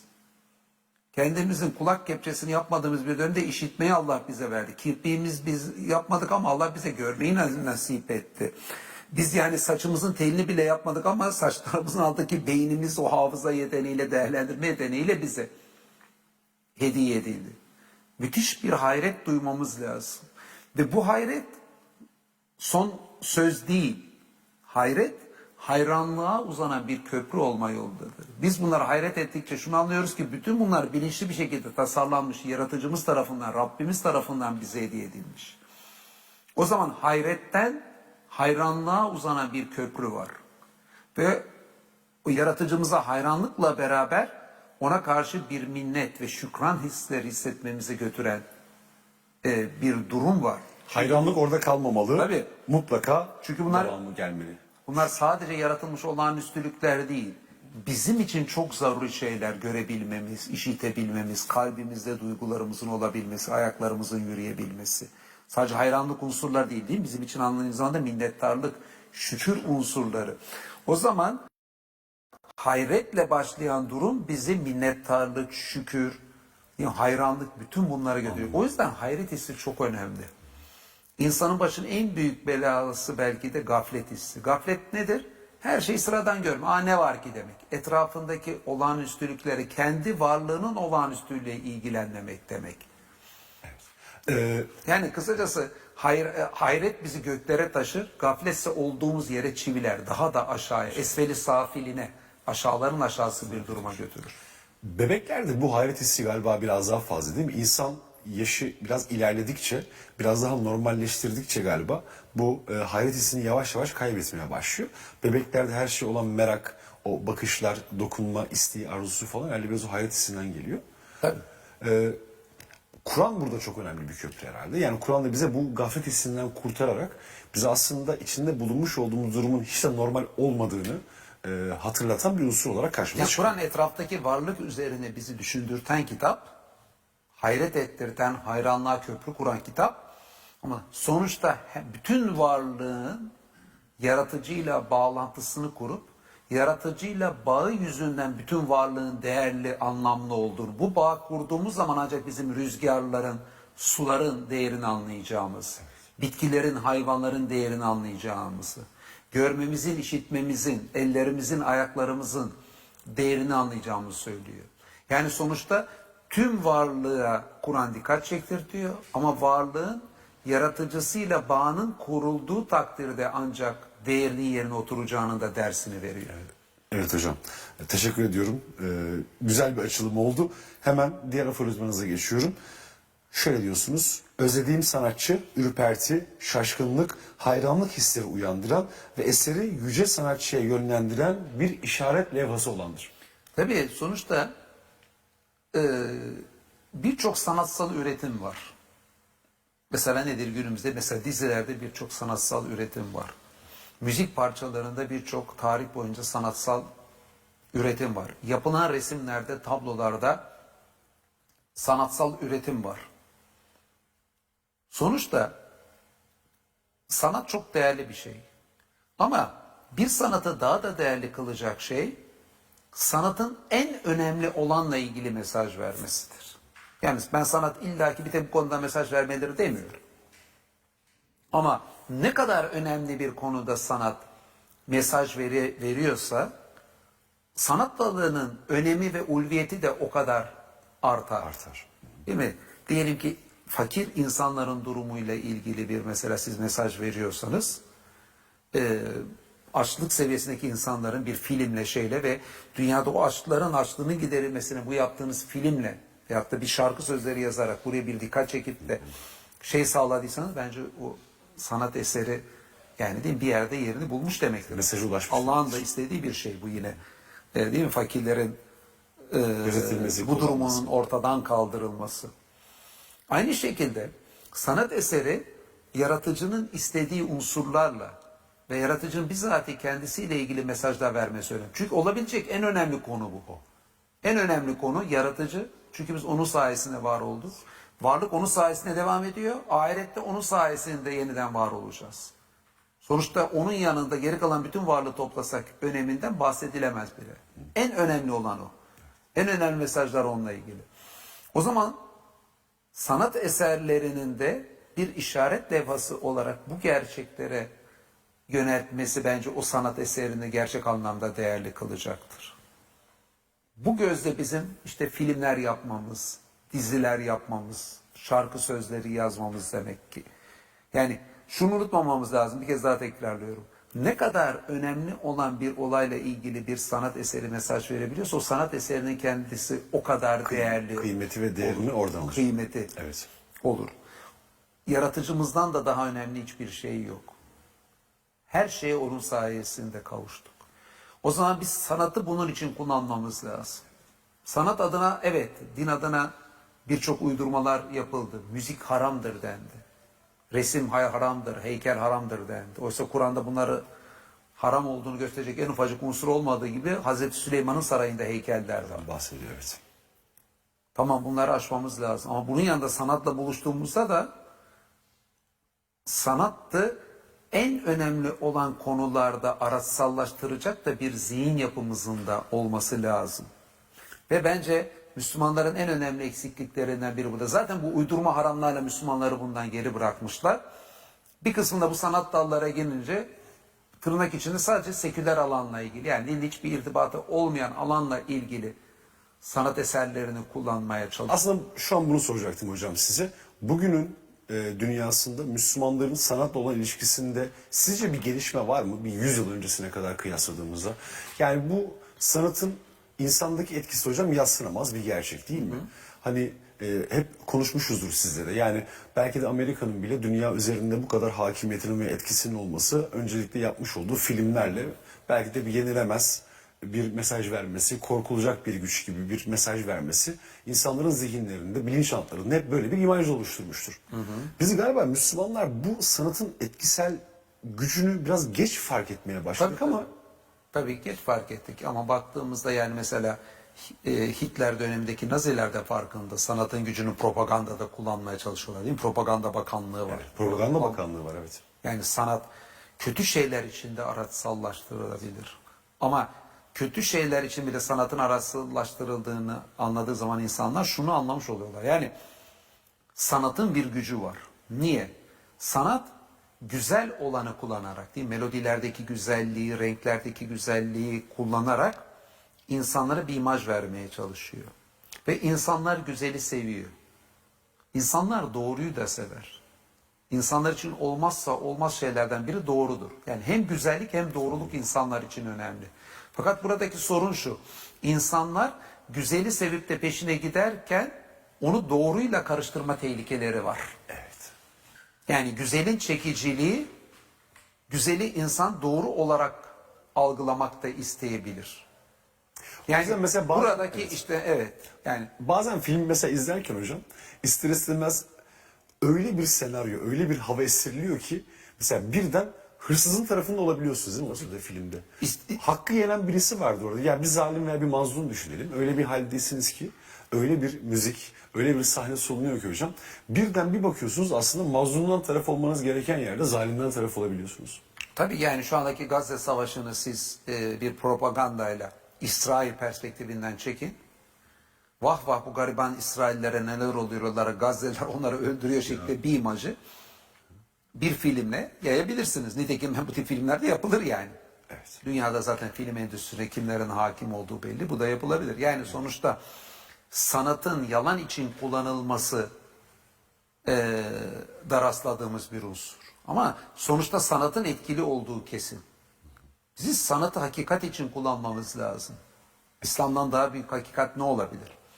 Millet yalanlarını parlatmak için sanatı kullandığı yerde biz İslam'ın hakikati için sanatı kullanmayı beceremiyorsak bu bence bizim bir eksikliğimiz olması lazım. Bak Hristiyan misyonerliğin dünyada çok etkili olmasının sebeplerinden biri de bu. Sanatı kullanmayı biliyorlar. We break our fast in warmth and safety. But in Gaza, families sit among ruins. No home, no suhoor, no security. Most of Gaza Müziği veya diğer unsurlarıyla sanatı kullanmayı ve testis gibi mantığa aykırı bir doktrini bile yayarlarken niye mesela birçok insan kabul ettirdiğinin arkasında? Çünkü onların din propagandalarının arkasında sanatı kullanmak var. Ne oluyor din anlatırken insanlar? Bu kimselerin anlattığı mesajı kabul etmek istiyorlar. Niye? Çünkü onlar sunduğu şeyi güzel olarak aktarabiliyorlar. Niye güzel olarak aktarabiliyorlar? Çünkü içinde sanatsal öğeler var. Evet. Sundukları müziklerde, yaptıkları belgeselde, oynattıkları filmde ve insanlar onu güzel olarak algılayıp da ona inanmak istedikleri için o güzelin peşinde giderken yalanın zokasını, o testis yalanın zokasını da yutuyorlar. Hitler döneminde o Hitler propagandasının zokası yutulduğu gibi. Yani Göbels'in ve- etkisi orada yadsınamaz. Tabii, Belki bir ben Göbels sanatı olmasın. çok önemserim ama sanatın yalana götürücü yönü olduğuna da dikkat çekmek isterim. Bu Platon'un da dikkat çektiği hususlardan biridir. İşte mesela Sokrates'in savunmasına. Sokrates de diyebiliriz. Yani eserin yazarı sonuçta Platon ama Sokrates'in ağzından Yazıyor, evet. olayı aktarıyor. Sokrates işte sanatçılara falan bir şeyler söyletiyor. Sanatçıların o süslü sözlerinin altında gerçekle ilgili hiçbir şey bilemeyeceklerini de söylüyor. Yani adam yani kısaca Sokrates diyor ya bir insan sanatçı diye sözleri çok güzel bir araya getiriyor diye sen sakın onun doğruyu aktardığını sanma diyor. Evet. Yani sanatın, sözlerin pırıltısının gerçekle yalanın karıştırılmasına sebebiyet vereceğine milattan önce 5. yüzyılda da dikkat çekilmiş. Bu söylediğimiz yepyeni bir şey değil. Ki bunu ben sanatı öven, sanatı seven biri olarak söylüyorum. Yani bunu sırf bu söylemize bakan biri sanatın aldatıcılığına dikkat çekip sanata şüpheyle yaklaştırıyor. Hayır, ben sanatın kullanılmasını ama bu unsurlardan arındırılmasını, hakikat için ısrarla kullanılmasını savunuyorum ama bu olurken de yalan içinde sanatın kullanıldığına da tabii dikkatleri çekmemiz lazım. Çünkü günümüzdeki yapılan filmlerde, dizilerde birçok platformda cinsellik adına sapıklıkların pompalanmasında, ondan sonra ticaretteki soygunların ticari başarı gibi insanlara Lanse edilmesi. edilmesinde hep bu dizilerin, filmlerin propaganda gücünün etkisi var. Evet, medyanın gerçekten de filmlerin, dizinin ve medyanın etkisi yadsınamayacaktır. Hatta bundan hocam belki de 15 sene öncesinde dizilerde belirli sahneler geçtiğinde ayağa kalkan bir toplum varken şimdi belki 4 katı, 5 katı, 10 katı daha fazla unsura maruz kalmamıza rağmen sesimiz çıkmaz oldu. Herhalde biraz da normalleşmeye başlıyor bazı şeyler. O ilk başta verilen tepkiler yerine artık normal sadece izlemeyi alıyor. Evet. Yine diğer bir aforizmanız hocam şöyle diyorsunuz. Doğduğumda baş aşağı edildi kum saatim. Kavuşmaya kaç kum tanesi kaldı Rabbim? Benim aslında hep hayata bakış açımı yansıtan bir söz. Benim aforizma kitabının kapağında da oldu. Daha sonra çok sevgili dostum Alper Kömürcü ile beraber bir müzikal projesine de girdik. Orada da bu sözü kullandık. Doğduğumda baş aşağı edildi kum saatim. Kavuşmaya kaç kum tanesi kaldı Rabbim? Gerçekten de hayatın böyle olduğu kanaatindeyim. Doğduğumuzda belirli bir zamanımız var yaşayacağımız bir hayat. Anında baş aşağı ediliyor kum saati. Biz böyle şu aslında bu programı yaparken de gerçeklik bizim ölüm noktasına doğru gidişimiz. O sermayemiz olan zaman kum taneleri tık tık tık biz konuşurken de burada seyircilerimiz televizyon seyrederken de gidiyor. Peki akışın sonunda gittiğimiz nokta ne? Korkulacak büyük bir felakete mi gidiyoruz? Hayır. Rabbimize kavuşmaya gidiyoruz. Kim Rabbine kavuşmayı umuyorsa o saat gelmektedir değil mi? Kur'an'a ait. Cep telefonumdaki resim bölümünde böyle hep önlere alıyorum onu. Aslında her an o saat geliyor, kum tanelerim gidiyor ama sonuçta Rabbime kavuşmaya gidiyorum bunu hatırlamak için. Bu bana göre olabilecek en önemli hakikatlerden biri. Biz her saniye Allah'ımıza kavuşmaya doğru gidiyoruz. Bence bunu sevgiyle de kucaklamamız lazım. Bazıları bunu tabii ki anlamayanlar, Allah'la sevgi ilişkisinin değerini anlamayanlar bir zühd tesellisi olarak ölüm korkusunu bu tip tesellilerle bastırmaya çalışıyorlardır. Yani haydi masal gibi düşünecekler eminim birçok kimse. Ama Allah sevgisinin önemini anlayan, Allah'a yönelmenin önemini anlayanların burada ne kadar önemli bir hayat gerçeğini söylemeye çalıştığımı, onu hissetmeye çalıştığımı bence anlayacaklardır. Ha diyelim ki bunu anlamasalar ne olur? Doğduğunda baş aşağı dediğine kum saati. Ben Rabbime kavuşmayı biliyordum. İyi. Yani sonuçta doğduğunda baş aşağı dediği kum saatini zaten reddedemezsin ki. Evet. Her saniye tık tık tık tık yaşlanarak ölüme doğru gidiyoruz. Ben onun Rabbime kavuşma olarak olduğu kanaatindeyim. Ne kanaatindeysen yine sonuçta sona doğru gidiyorsun. Evet. Bundan daha önemli bir hakikat yok. Evet, sondan kaçış yok. Bu hakikat çerçevesinde mevcut hayatımızı şekillendirme durumundayız. Eğer kendimizi kandırmadan bir hayat yaşayacaksak. İnsanoğlu hocam ölümü düşündüğünde pek kendisi üzerinden sanki tasvir edemiyor. Bu bence insan nefsinin de insan oynadığı en büyük oyunlardan birisi. Yani ölümün olduğu yerde kendi kendimizi deneyimlemektense sürekli hep sanki başkalarının başına gelen bir şey. Benim başıma hiç gelmeyecekmiş gibi bir öteleme ve kendimi kandırma eğilimiyle gidiyor. Doğru, çok doğru. Yani insanlar emin ol mezarlıktayken, ölünün üzerine toprak atarken ya biz de bir gün buraya gireceğiz dediklerinde ya cenazenin altında giderken ya biz de bir gün öleceğiz dediklerinde bile hala çoğu zaman başkalarının birine ölüm gelecek. Hani benim başıma ölüm gelecek dediğimizde bile kendimizi bile bir üçüncü şahıs olarak adeta düşünüyoruz. Evet.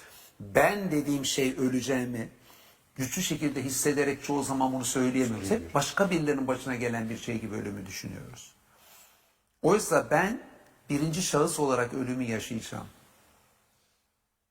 Ve çok kalabalık bir hastanede yatağımın başında belki tüm akraba bireylerim olsa da ölüm tek başına deneyimleyeceğimiz bir şey. Bireysel olarak deneyimleyeceğim.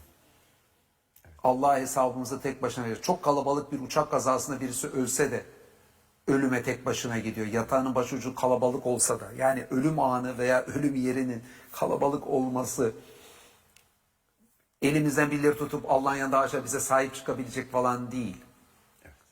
Tek güvenebileceğimiz Allah öyle. Onlara bunlara yatağın başındakiler, yanımızdakiler falan güven kaynağı değil. Çünkü onlar da tarikattaki şefaatçiler falan kontenjanlar, montejanlar değil. Şefaat tümüyle Allah'ın. Sonuçta her şey Allah'ın. Yani güvenmemiz gereken kucaklamamız gereken, bizi kucaklaması sayesinde hayatta geldiğimiz Rabbimiz. Onun sayesinde var olduk. Bundan sonra da tamamen onun ellerindeyiz. Onun dilemesi sayesinde ahiret olur. O dilerse bizi sevdiklerimizle, önceden kaybettiklerimizle buluşturur. Tamamıyla onun elindeyiz. İyi ki de onun elindeyiz. O merhametli ve şefkatli, rauf, yumuşaklıkla müdahale eden, rahim, bolca merhamet eden. Ne güzel ki böyle bir Rabbimiz var. Ona güvenmeyince kime güveneceğiz? O insan, bu insan sonuçta ahiret günü geldiğinde herkes kendi derdine düşecektir. Dünyada bile görüyoruz. Küçücük bir menfaatle birçok insan birini satıyor. Haydi hiç satmasa bile ahiretin dehşeti karşısında hepsi bizi unutur. Haydi diyelim bizi unutmayacak olsa diğer insanlar, bizi yeniden diriltme hiç kimsenin gücü, ahirette varlığımızı devam ettirmeye kimsenin gücü yetmiyor ki. Sadece Rabbimizin gücü yetiyor. O zaman Rabbimize kavuşmak ve ona sarılmak dışında, yani bence dünyevi ciddi bir hedef olamaz. Ramazan da bize bu hedefleri bir kere daha hatırlattığı için, Rabbimizle buluşmanın değerini hayatımızın merkezini hiçbir ayda olmadığı kadar çok koyduğu için, 12 ayda da en önemli mesele bu. Ama Ramazan'da bu konu hiç olmadığı kadar gündemde olması değerli, bu atmosferi de değerlendirmemiz lazım. İnsan hocam herhalde ölümü unutmasaydı yaptıklarının birçoğunu yapmaz, yapmadıklarının da birçoğunu herhalde yapardı değil mi? Özellikle o ahiretteki dehşet sahneleri, özellikle kıyametteki o dehşet sahneleri hep aklıma gelir bazen. Hani der ya işte yeni doğan çocuğun saçları ak çıktığında, yani beyazladığında, değil mi? İşte develer düşürdüğünde diye. O sahneler hep hocam böyle, aslında bunları böyle biz böyle bir çırpıda bazen okuyup geçiyoruz ama onlarla hemhal olduğumuzda hocam hemen şimdi ve burada insanı değiştiren bir yönü olacaktır herhalde. Özellikle o sahneler, yani yaşanacak olan sahneler. Sonuçta Kur'an'ı okurken hep onu diyoruz. Yani Kur'an'ı okurken şöyle okumayın. Birincisi yani anladığınız dilde okuyun diyoruz Kur'an'ı. Mesela Elhamdülillah Rabbil Alemin Rahmanirrahim Maliki Yevmiddin İyyâke na'budu ve İyyâke nestaîn gibi. Hızlı hızlı geçeceğinizde işte övgü alemlerin Rabbi olan Allah'a aittir. O merhametlidir, şefkatlidir. Değil mi? Yani fakat şunu dinleyelim, Türkçe diyelim okuduk. Manayı anlamak için çok önemli Türkçe okumak ama orada da şöyle okursak, övgü alemlerin Rabbi Allah'dır, o merhametli, şefkatlidir. Aynı şey olur mu? Yalnız sana kulluk eder, yalnız senden yardım ister, biz doğru yol gibi. Sadece bitirmek için hızlı hızlı okursak, yani ezberden biz Fatiha'yı tamamlayalım, Bakara'yı tamamlayalım gibi okursak yine mananın üzerine konsantre olmayabiliriz. Ama gerekirse Ramazan'da bitmesin Kur'an, biterse çok güzel. Ya o 2-3 aya yayalım. Ama anlamaya çalışalım manasını. Yani oradaki o cümlelerin her birinin anlamı var. O cümlelerin her biri bize bir mesaj veriyor, bir şey veriyor. Allah'ın merhametini söylüyorum. Allah'ın merhametini hissetmekten daha güçlü ne olabilir? Ne olabilir? Yalnız sana kulluk ederiz, yalnız senden yardım isteriz diyoruz diye. Düşünün biz Allah dışında bir sürü şeyin peşinde koşuyoruz da dilimizde yalnız sana kulluk ederiz diyoruz. Yalnız senden yardım isteriz diyoruz. Ama Allah'ın önüne Allah'ın geçirdiğimiz yardımından şey oluyor. çok dünyada aman birileri bize el atsa diye düşünüyoruz. Allah'tan çok hep başka güçlerin peşindeyiz. Oysa en güçlü olan Allah'la irtibat halindeyiz. Bunun rahatlığı ve bunu kucaklamamız gerekirse hep dünyada minik ağlarımız olsa falan filan peşindeyiz. Yani Kur'an'ı anlayarak okursak bence bizde açacağı kapı çok büyük olacaktır. Bunun için dediğin gibi yani sadece anladığımız dilde okumak yetmez. Anladığımız dilde okumak çok önemli. Ama bunun yanında idrak etmeye çalışarak da okumamız, böyle bir şeyi de geliştirmemiz lazım. Bunun için de bence falanca şu kadar zamanda şu kadar şeyi bitireceğim diye çok acele etmeyelim. Nitelik nicelik meselesi. Evet, biraz da. bazen insan hedefler koyması iyi olabiliyor. Mesela Bakara suresini şurada bitireceğim, Ali İmran'ı şurada bitireceğim, Nisa şurada, Maide şurada gibi. Yani tamam bunlar işe yarıyor bazen ama bazen de şey oluyor. O bırrrt diye hızlı hızlı kelimeleri tekrar ederken üzerinde düşünmemeye de bu tip hedefler bazen götürür. Bu dengeyi bulmamız lazım.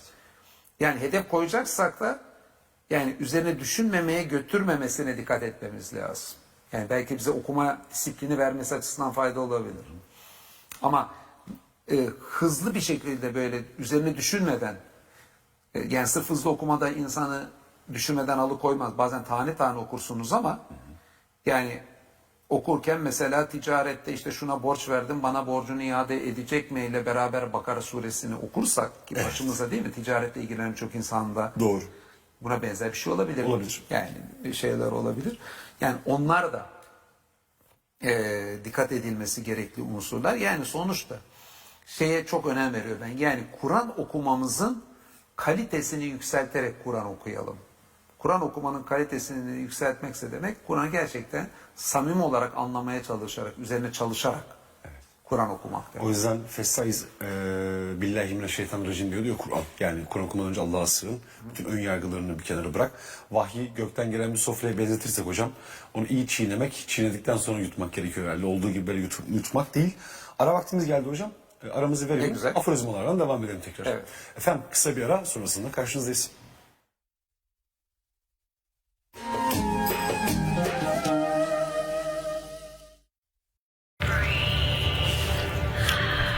Did somebody say just eat?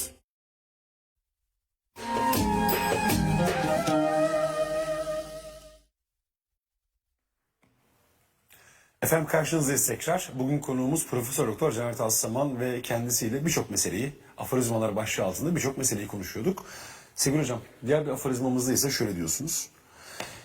İnsana kendini beğendirme arzusu, kendisini Allah'a beğendirmesi için verilmiştir.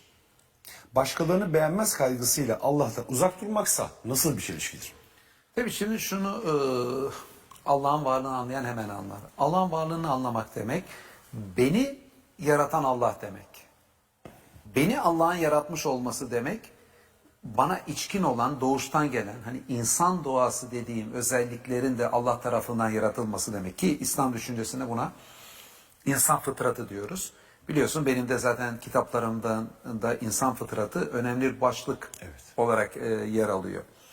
Şimdi bizim fıtratımızın yani doğamızın önemli özelliklerinden birini aslında başkasına kendimizi beğendirmemiz. O zaman şöyle düşünmemiz lazım.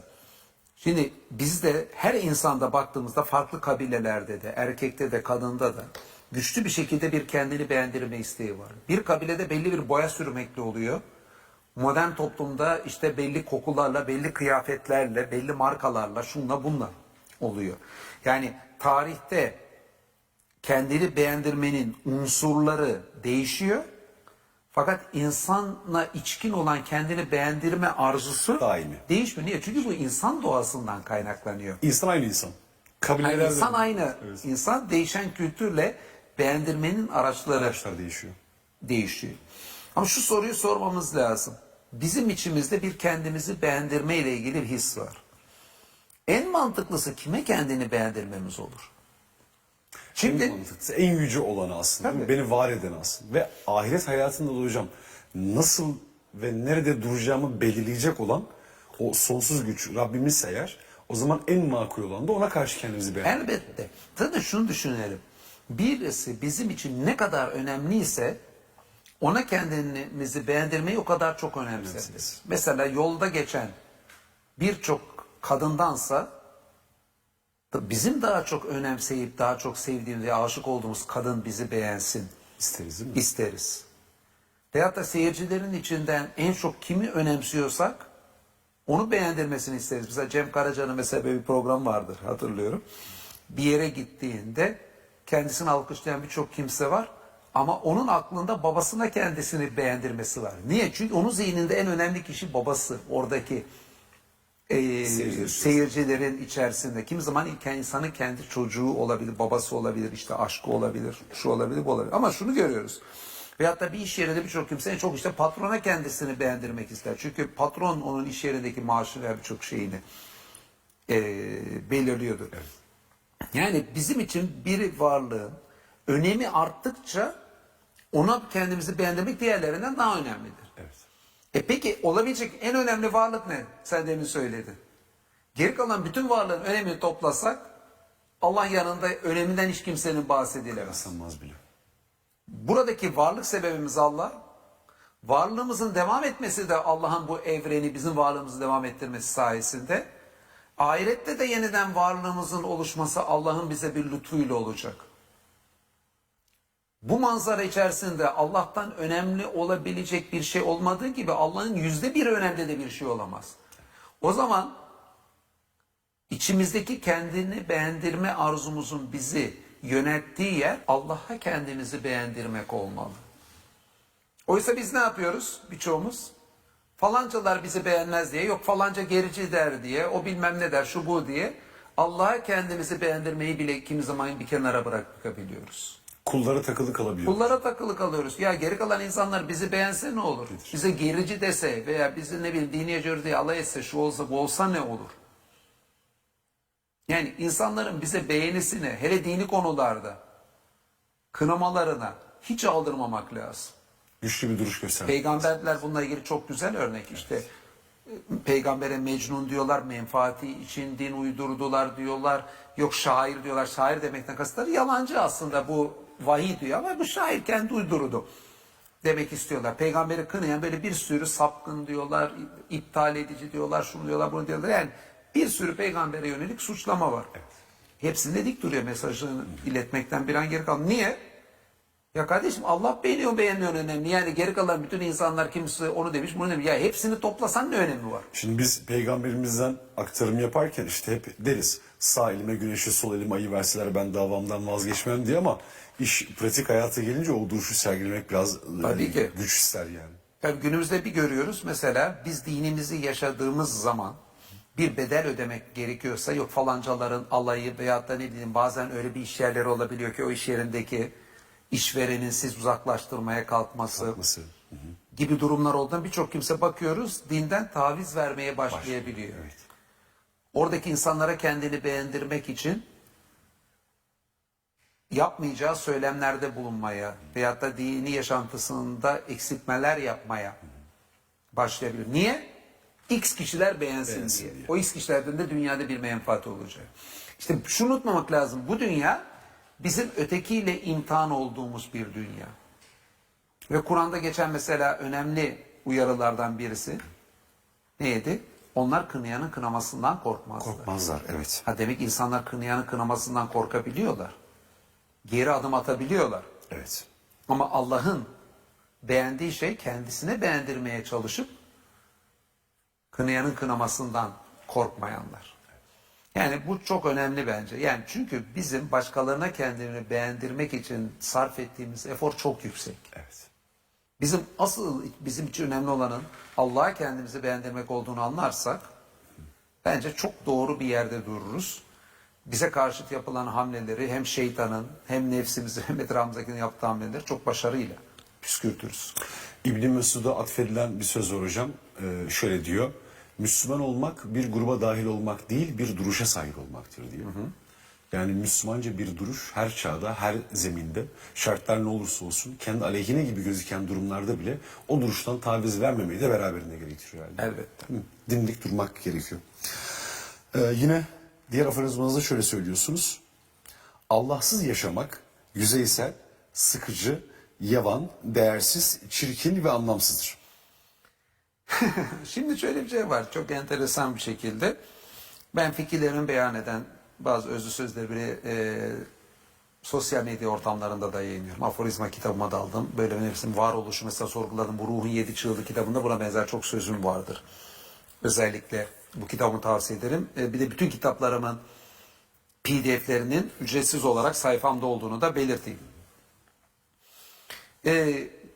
Bu söz kadar tepki alan bir sözüm olmuyor. Ben bir de bütün sözlerimi arada döndürür yayınlarım.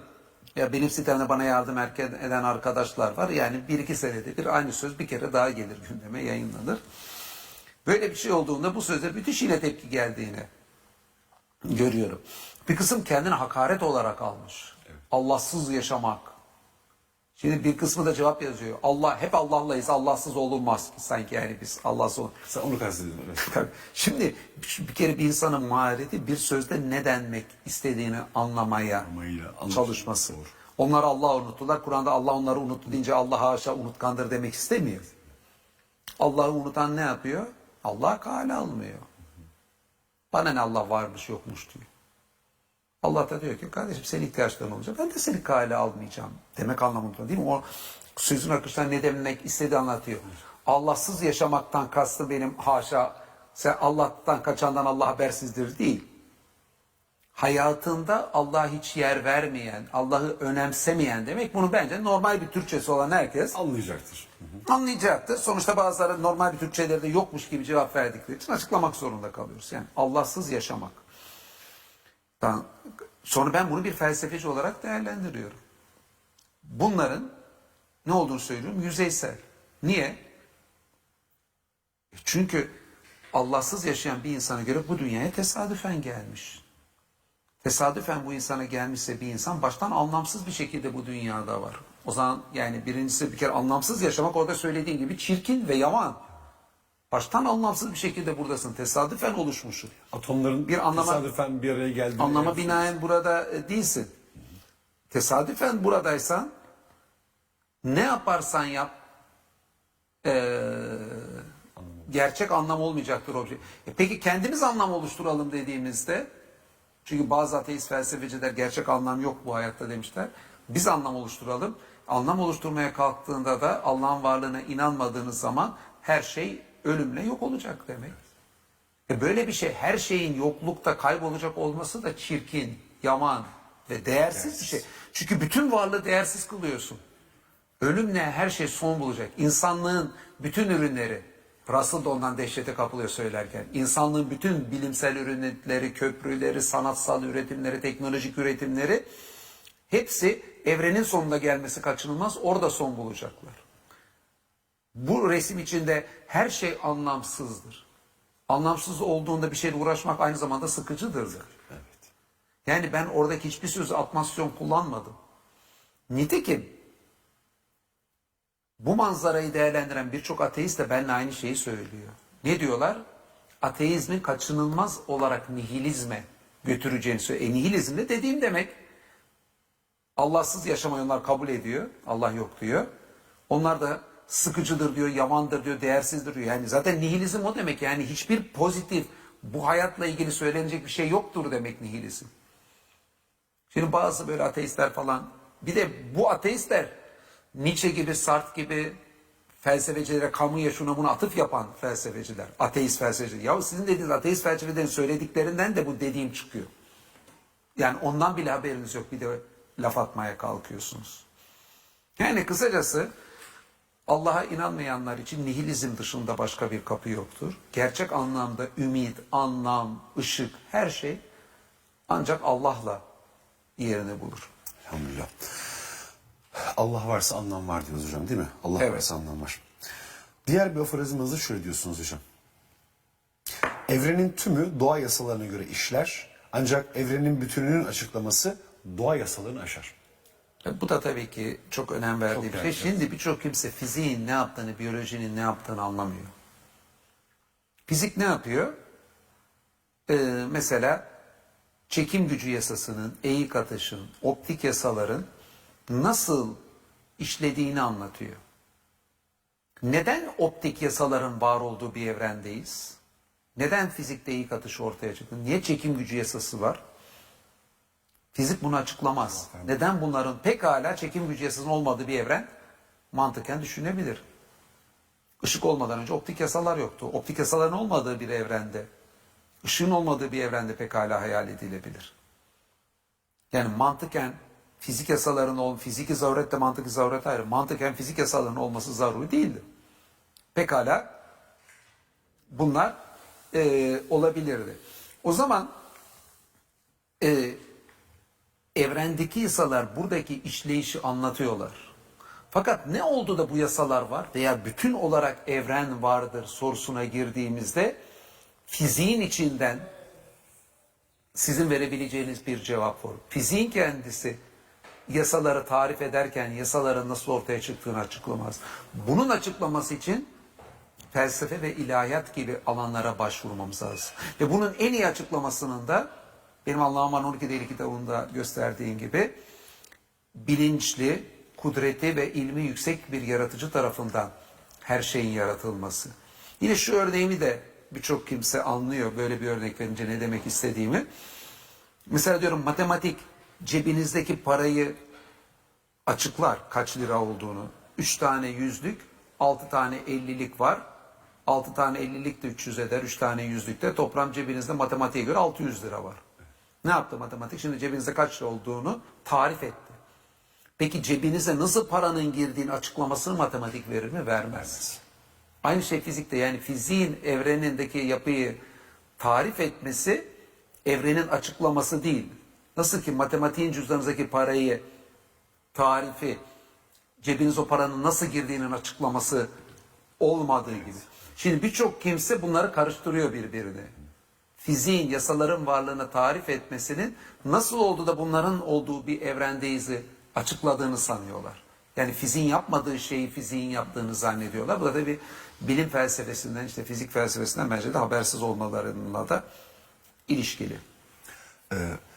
Sınırlarını herhalde iyi çizmek gerekiyor baştan. Bu sınırları iyi bilmek gerekiyor hocam. Çünkü niçinlerle nasılların farklı cevaplarının olduğunu, değil mi, aslında burada Evet. belirtmemizde fayda var. Yani biri daha zihinsel bir faaliyetken biri biraz daha inceleme üzerine olan bir faaliyet olsa gerek. Yine şöyle diyorsunuz hocam diğer bir aforizmanızda. Allah'ın her hikmeti bilinir olsaydı tevekkül ne olurdu? Evet. Yani tevekkül, yani Allah'a vekil kılmak, Allah'a güvenmek bu dünyadaki imtihanımızın önemli bir parçası. Kur'an'dan bunu görüyoruz. Sonuçta İslam'ın bu hayatla ilgili en önemli açıklamalarından bir tanesi bizim bir imtihan dünyasında olduğumuz. Kötülüğün de açıklamalarından biri bence imtihan dünyasında olmamız. Değil mi? Yani niye? Çünkü kötülük var. Bir kötülükle insan ruhu yükseliyor ve imkanına kavuşuyor. Dünyada baş ettiği kötülükler. Mesela kötülük ortaya çıktığı için fakirlere yardım etmeyi tercih etmesi insanın. Uğradığı kötülüklere karşı affedici olup olamayacağının sınanması. Yani kötülükler imtihanın bir parçası. Aynı zamanda insana iradesinin de bir açıklaması. Demek ki insan iyiliği seçebileceği gibi kötülüğü de seçebiliyor.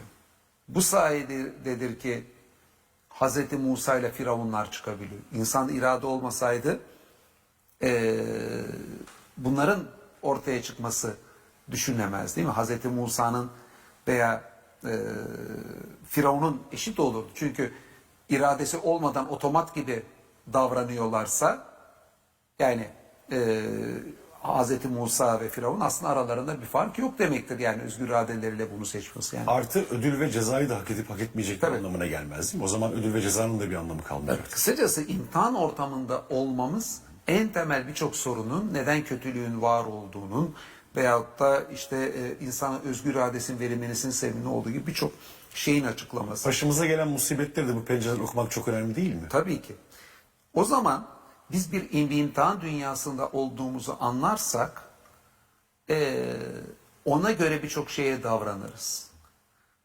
İmtihan dünyasında olmamızın gereği olarak da birçok şeyin hikmetini bilmiyoruz. Başımıza hangi olay niye geldi bunu bilmiyoruz. Çünkü biz orada imtihan oluyoruz. Ona bizim nasıl reaksiyon vereceğimiz. Belki biz onun hikmetini bilsek vereceğimiz cevap başlangıçtan belli olur. Biz bakalım Allah'a güvenebiliyor muyuz? Burada belki de bunun imtihanını oluyoruz. Kısacası başımıza belaların gelmesi, sıkıntılar gelmesi imtihan ortamının kaçınılmaz bir unsuru. Ama bunu bir fırsat bilmemiz lazım. Nasıl ki üniversite sınavında başına gelen, yani karşısına çıkan zor bir soruyu birçok öğrenci için bir fırsattır. Başkalarını geçmesi için, diğer için. Bizim başımıza gelen zorluklar, sıkıntılar da Allah'a karşı samimiyetimizi göstermemiz için bir fırsat olarak değerlendirmemiz lazım. Burada da biz Allah'ın her hikmetini, hangi olayı, hangi imtihanı karşımıza niye çıkarttığını bilmemiz mümkün değil. İşte buralarda biz Allah'a güvenimizi gösterip, tevekkülümüzü gösterip o imtihanı geçmemiz lazım. Acılarımızı hocalarımız kılmanın da herhalde temel altında yatan esprisi bu olsa gerek, değil mi? Tabii ki. Yani başımıza bazen birçok defa şer gibi gözüken, acı gibi gözüken, Rabbim bu musibet beni niye buldu veya niye ben diyeceğimiz birçok olayla hayatta karşılaşıyoruz. Karşılaşacağız da. Hayatta zaten var olmanın kendisi de biraz bunları herhalde bu şekilde okumak. Orada işte insan herhalde imtihan dünyasında olmadan hocam unutmadığı zaman o acılar ve o musibetler belki de Allah'la aramızda daha güçlü bir bağ kurmamıza da vesile olabilecek. Bunu da bir fırsata çevirip değerlendirmek gerekiyor ama en temelinde yatan o düzlem herhalde bu hayatın imtihan dünyası olduğunu unutmamak. Ya imtihan dünyası olduğumuzu anlayınca her şey de çok kolaylaşıyor. Birincisi şunu da görüyoruz. Ya hayat zaten çok kısa. Kısa. Biz gözümüzde bir milyarlarca yıl geçti. Yani biz bu dünyada olabilecek en zor hayatı yaşasak ya ne kadar uzun sürebilir ki o hayat? Dünyada gelmiş geçmiş yaşamış en zor hayat kaç yıl olmuştur? Diyelim ki 100 yıl olmuş olsun. Ya 4,5 milyar yılın yanında 100 yıl nedir? Bir günün içinde tek bir saniye neyse o. Şimdi tek bir saniye kendine cimri katalım. Bakalım bir saniye pıt diye ne kadar hızlı geçecek. Hiçbir şey değil. Yani başımıza gelecek en zor bela, en zor sıkıntı bile bu dünyadaki en büyük mutluluklar nasıl çok hızlı geçecekse çok hızlı geçecek. Asıl olan Allah'ın rızasını kazanmış bir şekilde imtihanı kazanıp kazanamayacağımız. Yoksa bu dünyada göre sıkıntı işlerine çok fazla takılmamak lazım. Bu dünyada herkesin mutluluktan alacağı bir pay var. Her insan mutluluk yaşar. Her insan sıkıntı da yaşar. Hepimiz sıkıntıdan da alacağı pay var. Ama hepsi çok hızlı geçecek. Asıl büyük gerçek bu.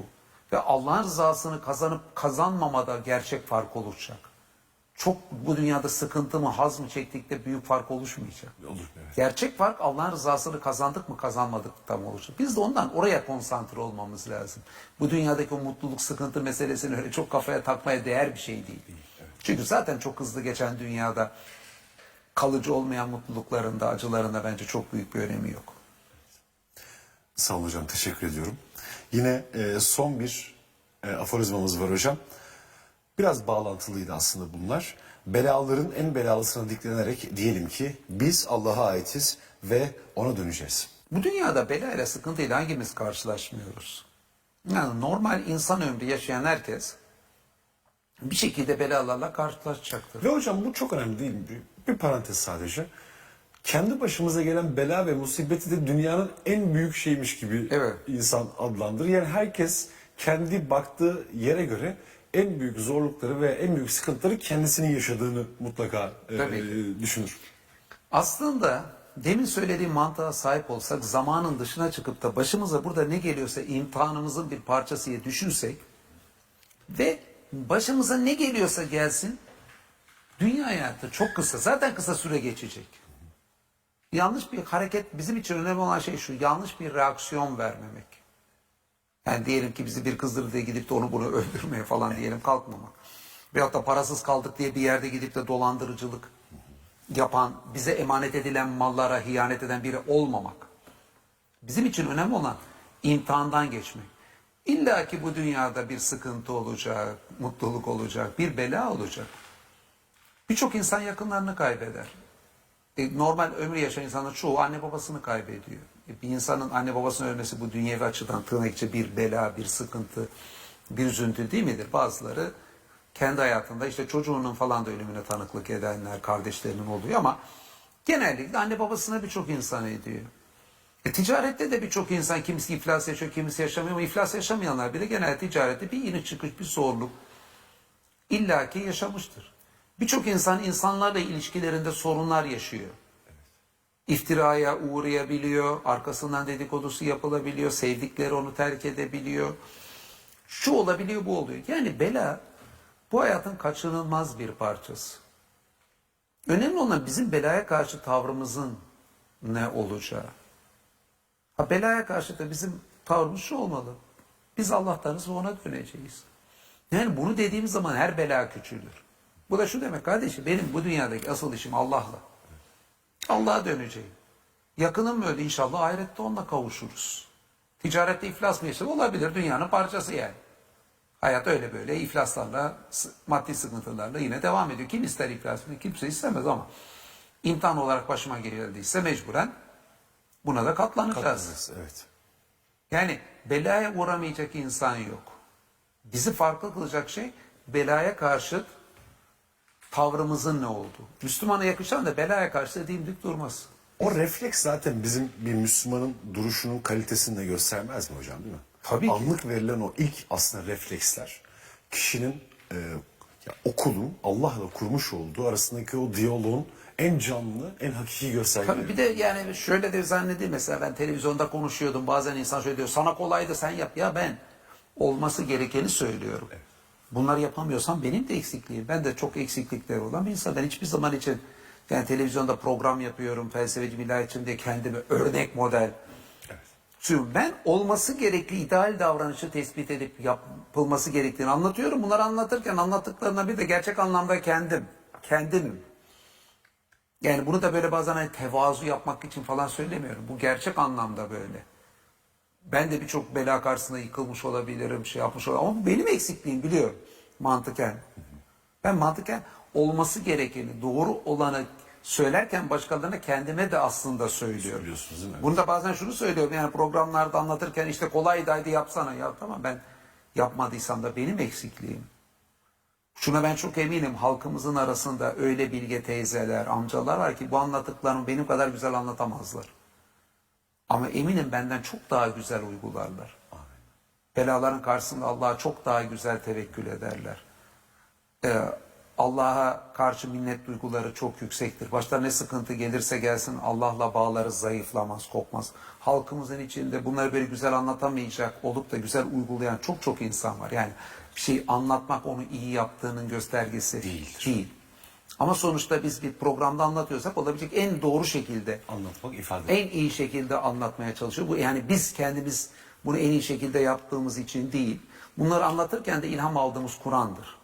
Ha, bizim davranışlarımızda Kur'an'ın idealine uyduğu ölçüde doğrudur.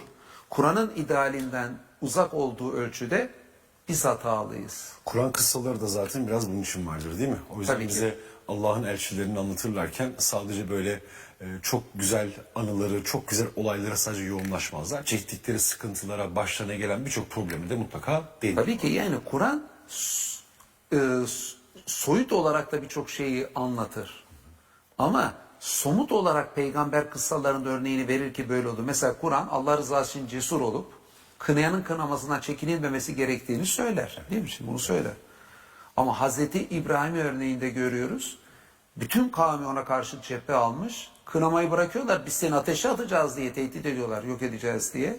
Oradaki o kınama, alay, tehdit Allah yolundan Hazreti İbrahim'i döndürmüş. Şimdi Hazreti İbrahim olmasa da Kur'an'da o mesaj var zaten. Var zaten, evet. Öyle olmak gerektiği. Ama Kur'an sadece soyut olarak mesaj vermekle yetinmiyor. Pekiştiriyor. Peygamber kıssasıyla onu bir rol modelde gösteriyor. Çünkü bizim zihnimizdeki birçok şey soyut anlatımlarla tam yerini bulmuyor. Evet. Somut örnekler de görmek istiyoruz. Peygamber kıssalarının onun somut örneklerini görüyoruz. Allah'ın ideal gördüğü hükümlerin uygulamasının. Yani o yüzden kıssaları okurken böyle masal gibi değil. Gerçek karşılığı Gerçek gibi olan... uygulamamız Evet. lazım. Bir de peygamberleri de gerçek uygulamamız gerektiği model olarak görmemiz lazım. Mesela Kur'an'da İbrahim'de de bir örnek olduğu söyleniyor. Üsve-i Hasene olarak geçen bir Evet. peygamber İbrahim. Mesela bütün peygamberlerde bir Üsve-i Hasene var değil mi? Peygamberlerin hepsinde